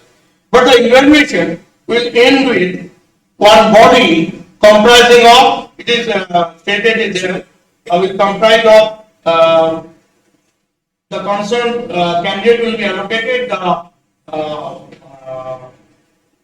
topic and will be comprising one board constructed by the UGPOS, comprising one university faculty, one external expert, and the supervisor, and this will be 15 credit research work involving 300 marks subdivided into this type. 200 for dissertation or project report, 50 for presentation, and 50 for final. And Sir has not mentioned, but Professor Saha was an important member of the NEP implementation committee as an external member of our university. At the suggestion of Professor Saha, these things are inculcated. There should be an integrity checking with the help of the Turnitin, university purchase software, not in any other source. I think ma'am was asking about that. Ma'am, you were asking about that. What will be the fate of that research? It will be, the integrity will be checked by the university librarian at the university library, and the fees has to be submitted by the candidate through the college, and the integrity checking will be done. After that, the similarity index, not the plagiarism. There is a difference between similarity and plagiarism. I'll show you in 5 minutes. After the proper integrity checking, if the similarity index is 10% and above, then it will be referred back to the candidate for furtherance, for the reconstruction, reorientation. But if it is within the limit, permissible limit, that is 10% acceptable all over the globe. So if the similarity index SI is within 10%, it will be acceptable. Now, these are the procedural matters. So we have subdivided the theme within financing aspect, regulatory aspect, and procedural aspect. I'll be talking about the procedural. Word count 5,000 means in Times New Roman, if you give 1 point line spacing in 12 points, it comes around 100 words per page. So 5,000 word means 50 pages on and around 50 pages excluding video. Font Times New Roman 12 line spacing 1.5 referencing MAB, APA or Chicago or MLA, but depending on the supervisor and university norms, it should be consistent. In one page it is APA, in other page it is footnote, in other page it is endnote, not like that. Consistency should be there. So for this, I have prepared some simple slides. How to write a good project report, it must be having a title. There must be a problem to be identified and proposed methods of data collection have to be there. Expected results and inferences should be there. And sample size should be mentioned if it is an empirical work. It should be around 50 to 100 because of the limitation of time frame and the number of students to be supervised by the supervisor. Ideally, there should be 25 to 30 or 50 students under one supervisor. Because I think not so many newly qualified supervisors are there in the department. Now, in final project report, it should be typed and it should not be handwritten. The final project report should be between 5,000 to 6,000 words, and photograph, drawings, drafts, tables, survey forms, etc. Could be added above the page limit. And project report will not be considered evaluated if the threshold limit has been crossed.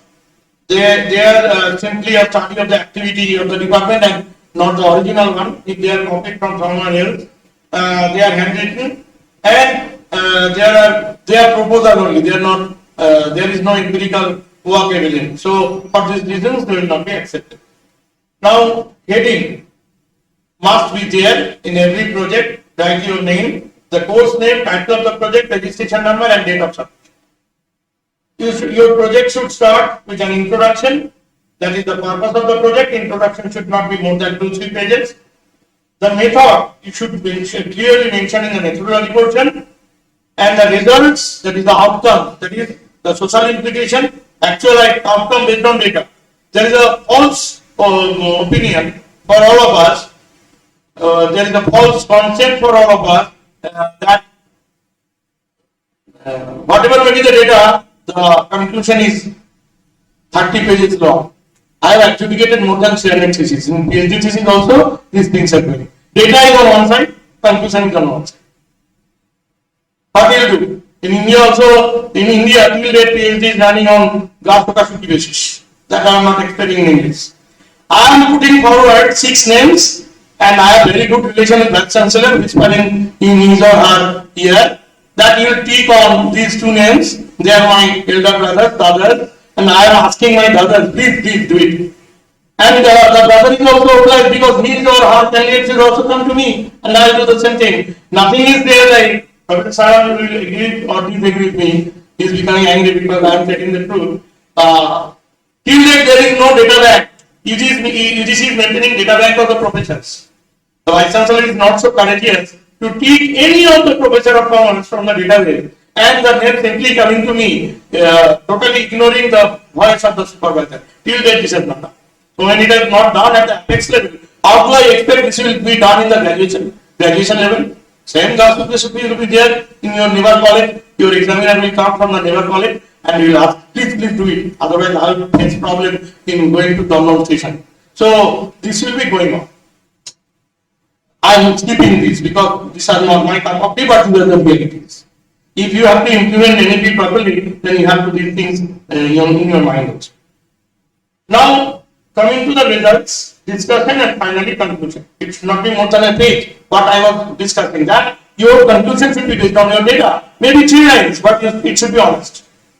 When it is honest, then no pressure in the issue will come in the mind of the instructor and the supervisor. Your conclusion may be 2 lines, but based on the data. Directly showing you one thing. I will end up.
I think there is a problem. Not coming. I'm trying just like.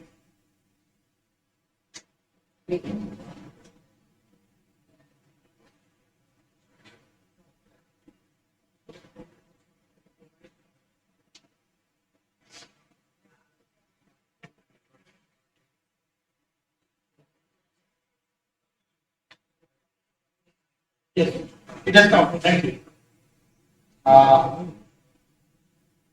For resolution checking, I'm directly moving into my site, my page. This is my page I've been structured.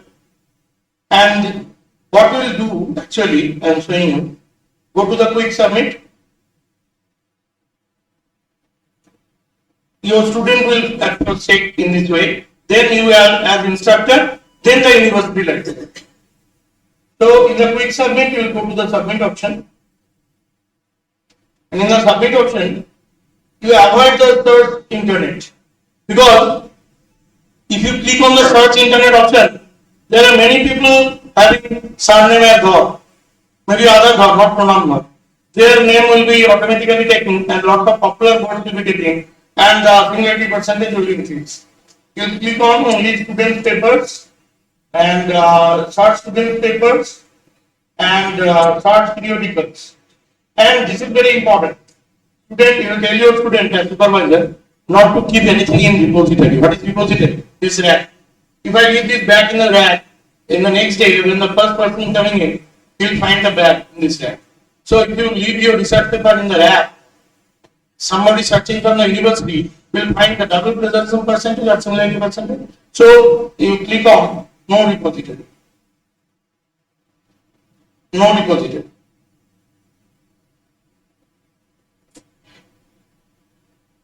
Then you click on submit. Then you put your name. your name, first name and second name, then you put your research data title and you upload from your resources, that is computer, Dropbox or Google Drive, and click on upload, and this thing will come. This page will come. I'll show you this page. This page will come. You see, the similarity index has been calculated. Now, as Pallav sir is present here, so with your permission, I am taking one page. Just your one chapter, because you have been awarded. With your permission, I am showing this to all of you. This is the Pallav sir first page, first chapter. I am going to any other chapter. Very sorry. Let's take it. This is having 9% as similarity percentage. So click on that.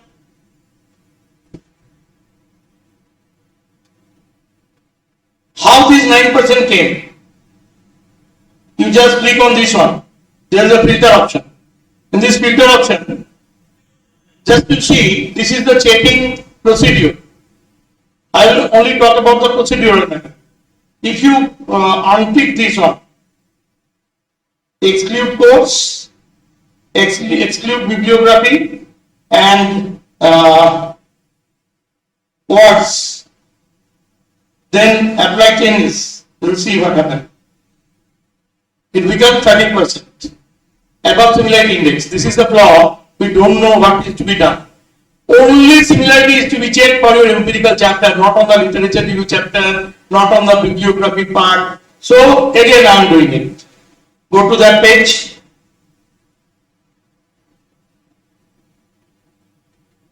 Just to add one thing, Professor Dhar. Professor Dhar is saying, just a refer. What I have said to you, UGC regulation 2018, just skip the matter because of time constraint. One particular section is there, and for your awareness, I'm telling you some of them you know. The time of plagiarism checking, either targeting or hukum or any other, clearly mentioned 1, 2, 3, 4. The 4 things should be excluded at the time of plagiarism checking. Meaning, suppose you are giving a chapter, so therefore 3 to 4 things are there, not elaborating. So ideally is saying that we clearly mention. This is, for example, one example I'm telling you. You have one research method. The research method should be excluded. The time of plagiarism checking. Exactly. Okay, take one example. In a formula, equation, be excluded. Even up to 14 lines in proper quotation, so can be taken. And after that cannot be taken. So UGC has specified. So it is not matter of fact that if you want to check, so those who will take initiative to check, supposing you say to Professor Dhar system, he knows very well, keeping in mind UGC regulation, which question out of your matter, student's matter, to be considered and not to be considered. Otherwise, the or other similarity score will be much higher. Please. Thank you so much, Professor Shah, for your supplementary but very important words. These things you have to follow. For checking the similarity, please click on exclude course, please click on exclude bibliography, and UGC has stipulated maximum 14 words at a time. Otherwise, you see Dr. Shah is here, he could not have been awarded PhD because our librarian is very strict. He could have returned this is to the supervisor. But he has been awarded fortunately because of these reasons. If we again apply the changes, it will come to 9% within the 10%. That does not mean that we will run on the wall of 10%. We will try to keep it within 0%. For research articles, this is very much. So, just I was able to show you, due to lack of time, I will just take 1 more minute to pinpoint on some. Where was my slide? Yes, this one. Take only 1 more minute to show you lots of things are there. I will give you the material because this material I think is very important to you. I will give the material to Honorable Principal Ma'am and IQAC coordinator. She will give it to you. These things I'll ask the college authority to implement. That is, first your students must be, first university must be registered in abc.gov.in, then your college, then your student. Then there should be one research and development cell, I suppose it is there. Then there should be one incubation center, because if incubation center is there, your students can, other students can do internship from your incubation center. Cluster-based resource sharing and allocation. There should be one placement cell and one coordinator for internship, because from this year, huge student chunk is there. You have to allocate them into suitable batches. And from other institutes also students are coming from internship. So one PPO or the likewise designation should be there. There should be one innovation center for out-of-box thinking. And when you are loitering in the canteen or common room, teachers, you can make an innovation club. Suppose Dr. Mishra Chaudhary is putting 4 topics in the club, posting in the WhatsApp group of the club. Sarah or Nayan is putting some more topic. So there is a topic bank. From there, students can take their topic. You can make it innovation club. Then your students, especially the NSS students, must be registering on the Yoga portal. There should be a scalar chain of management. Every HOD, your task is very much increased, because you have to take account of, along with your office staff, you have to take account of which students are coming in, which students are going out, which students drop and coming back, because there is another provision that after dropping, student can come back and complete their degree within the span of 7 years. So there will be a data bank to be needed. For that you have to do everything. And lastly, this is very much needed. Dedication. Very sorry to say, Pranam is very less dedicated. I am not talking about others. I think of my salary enhancement, I think about purchasing new car, I think about decorating my flat, but I am very less reluctant about the students, their development. In Bengali I am saying, student হচ্ছে দেবতা, এটা হচ্ছে আমার মন্দির, আর আমি হচ্ছে পুরোহিত. If we think it that we are the priests, students are the god, and this is my small arena where I can inculcate my ideas for poor student who will teach us after 20 years. When I become able, my student will be teaching us. My student Soham Chakraborty now teaching me. My student Vipasa Botu now teaching me. My students Manoj Tiwari are now teaching me in another way. My student Arnav Mondal is now teaching me in football. So this type of students we want. With this, I can conclude with Edward Everett Hell. That is, I am only one, but still I am one. I cannot do everything, but still I cannot do something. And because I cannot do everything, I will not refuse to do the something that I can. With this, thank you all, and very sorry for taking excessive time. I extend my heartfelt regards and gratitude to the Honorable Principal, Honorable President GB, Honorable IQAC Coordinator, Honorable President IARA, Honorable Professor Saha, and above all, you all, because without your present hearing, I could not have done my job. So my namaskar from my end, and very sorry if I have said anything wrong. Please forgive me and have a nice time, and let's do something new for the development of education. Please. Yes. Now, thank you, Professor Dor. I'm just speaking.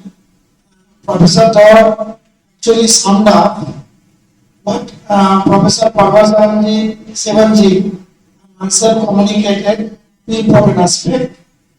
And he started with that is to say something about the backdrop of MEP, and then secondly he came to give the very briefly but nice manner the structure curriculum of this MEP based curriculum already implemented by the university, state university, and then general issues, and then how to check it and many things that pointed out. So, on chairman's side, I convey my thanks and gratitude to Professor Dhar, and I would request, and I would like to I request college authority the 7th semester when students actually will take initiative with the help of our beloved faculty members for pursuing the project dissertation. So that time small workshop may be organized department wise.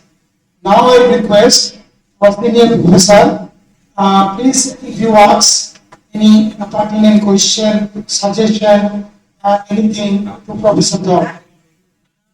Please.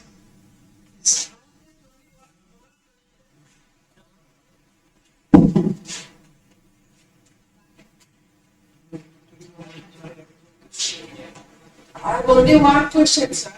That after 8 semesters, I think at least 50 students per college will be pursuing research. Therefore, it will be very difficult for the university librarian to go through all these things for playing check. So, if the university gives us permission to buy a software, I think that will be a much easier. I think what actually issue you have pointed out, Professor Dhar, I think should answer because the CSR, I think if you kindly listen to me, since I was a part of the committee, I know since the matter was incorporated in the CSR formally, so for the college side, if you formally write to letter to them, university authority. Yes, just bringing the down. Yeah. I'm talking for a minute because I am doing it on the part of IARA. I am felicitating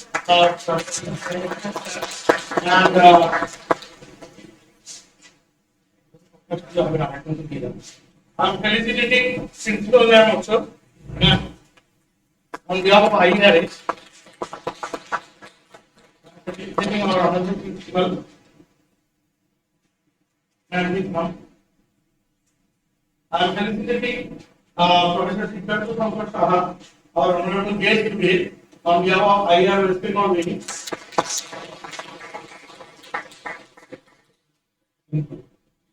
And we are felicitating our respected Mrs. Sarojini because the fuel he is getting, the source is here. Without this fuel, the car cannot move.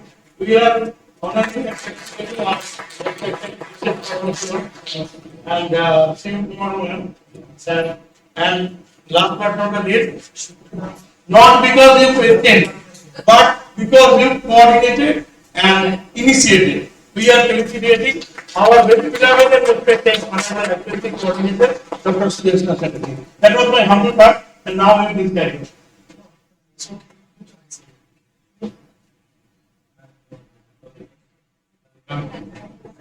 And following.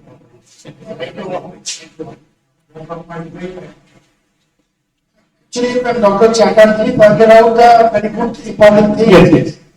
And my suggestion is that since the matter specifically incorporated in the CSR, so now the college side, you can write a letter to the university authority, consultation with Professor Dhar, if they specially give any permission, keeping in mind. Very practical questions asked by Dr. Chatterjee, and Professor Saha answered in his manner as chairperson. But the reality is that in the first year, there will be maximum 150 to 200 students getting 75% and above in the first 6 semester. Let us check, and university can form new things. There may be clusters, checking plagiarism, but for the first phase of implementation, what we feel the number will not be large, and the control should be exercised by the university because plagiarism checking involves also lots of disorganized practices. If you go to Jadavpur and nearest area, if you go to Calcutta University nearest area, lots of houses have been made and they are doing faulty similarity checking. So we have to avoid that. Even in JNU also, there is business of similarity checking and they are giving false report. And report can be magnified or being squeezed. I can also do it. The similarity report can be coming down to 0%. I can do that. I can do that. I have ability to do that. Nobody will have the knowledge of anything, but I can do it. But that is dishonest. Honestly, it has to come under 10%. Whatever may be the case, either by targeting as said by WBSU or by UGC or other universities. But honest practice must be honest practices. So my advice as expert is not as expert, not as teacher, is to advise as expert to your students. Keep your word limit within limit. Keep empirical study honest. Do the similarity checking with only empirical study. No other portion will be checked for. This is my suggestion. Any other question? So thank you all for listening and meeting the session library. This is the last part, valedictory session. Your certification will be there. So please be there for 10 minutes.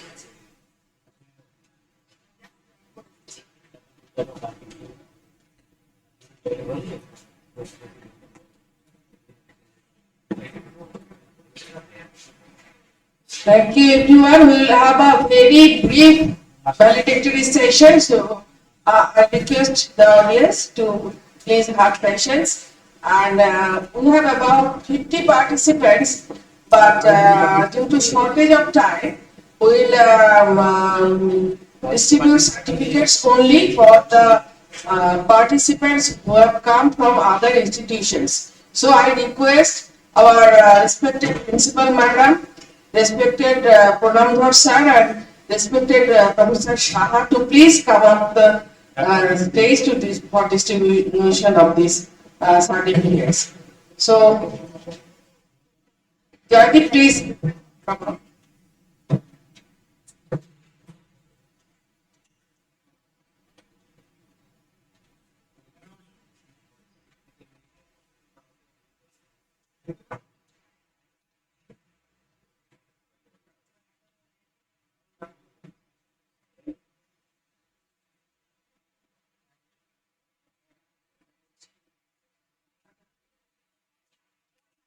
দর্পণ ভট্টাচার্য দেশবন্ধু মহাবিদ্যালয়, please come up. And then you please Professor Pritam Dhara, Anindita Shah, Professor Pallav Shah is not here. Sudip Malakar and Sujata Prodhan. Dharpan Bhattacharya will be given the certificate by Professor Shaha. Pritam Dhara, then Anindita Shaha. Pritam Dhara. Professor Dhar will give a certificate.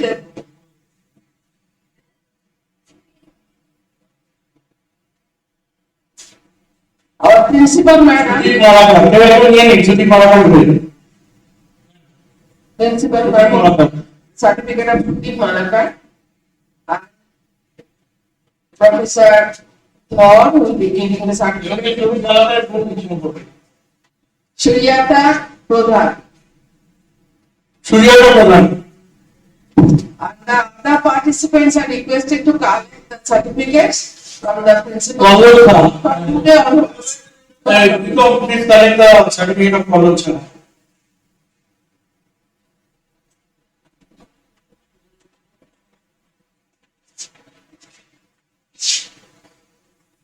Participants from Sarojini Naidu College for Women are requested to collect their certificates from the office of the principal.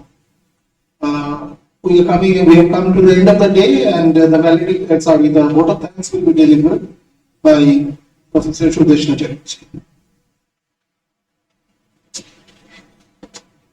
It will be a very brief vote of thanks. Don't worry.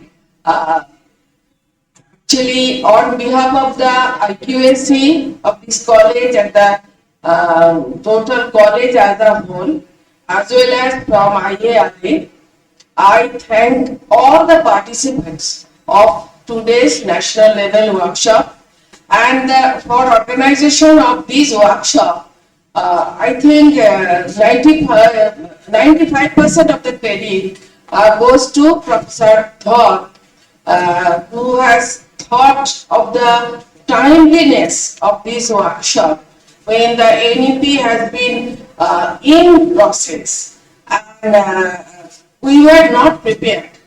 To be very frank, all the institutions of West Bengal, we thought that the NEP will be implemented from the next session, but somehow we are facing it and we don't know how to run this program, and especially the 4-year course with honors with the research. And therefore, Professor Dhar, as well as our principal madam, has thought that it will be a very effective thing to organize a workshop for teachers of our college as well as other members from outside institutions, so that we can have an idea. And personally, I feel that today's workshop has been very effective.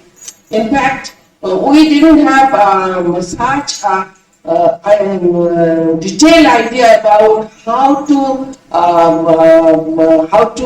get financial grant from different funding agencies, how to write a project, how to apply, how to prepare ourselves, and especially the details of this NEP. And I propose that we will hold another workshop on especially NEP, and I already invite Professor Dhar to please come to our institutions on another day and discuss in details, because today being a Saturday, most of the teachers, they have break day, and especially the rainy day being raining since morning, most of the teachers could not come timely, and I think that those who could not attend this workshop, they faced a loss.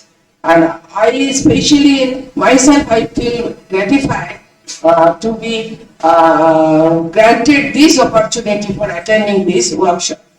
I thank sincerely our college governing body president, Professor Ranjan Sinha.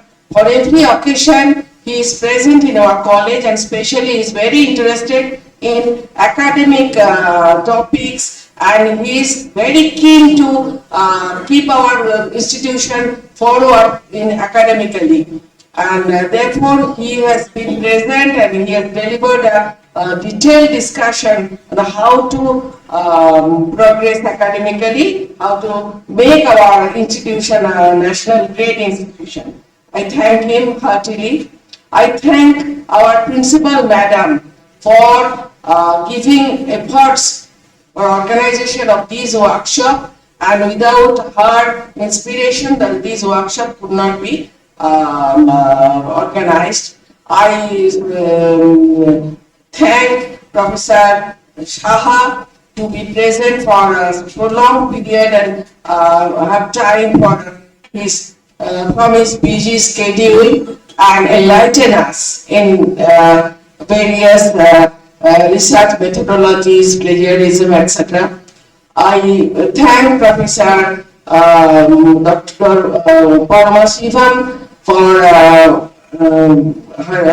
his presence, for his very insightful talk, and I thank all the IARA as a whole, as an organization as a whole, especially its state dignitaries who are present here today, and they have helped us greatly in organizing this workshop. I thank all the members who have come from outside institutions for attending this workshop. I thank all the participants of our college, both faculty members and our non-teaching staff members who are present here, who have helped us greatly from holding a banner, from various arranging chairs in this hall, and I especially thank our very own Tomokno for since morning he is present here. He did not take any food, and he is continuously he is monitoring. He is simultaneously our this program. The YouTube version is going on thanks to him, and I also thank Anand. Already Professor Dhar has praised him, and he is above praising. Actually, he is everywhere, and he is very efficient. I thank also Arun Borua, Sanjeev, Sushanto, Vidyut, Taposh, who are present since morning, early morning, and they have helped us greatly for making this workshop a success. And finally, I thank Joydeep Rishi, who has chaired the, was present in the inaugural session. Devtushi Mishra Chaudhuri, she has to leave because of urgent matter, for being present and comparing this session. Thank you all.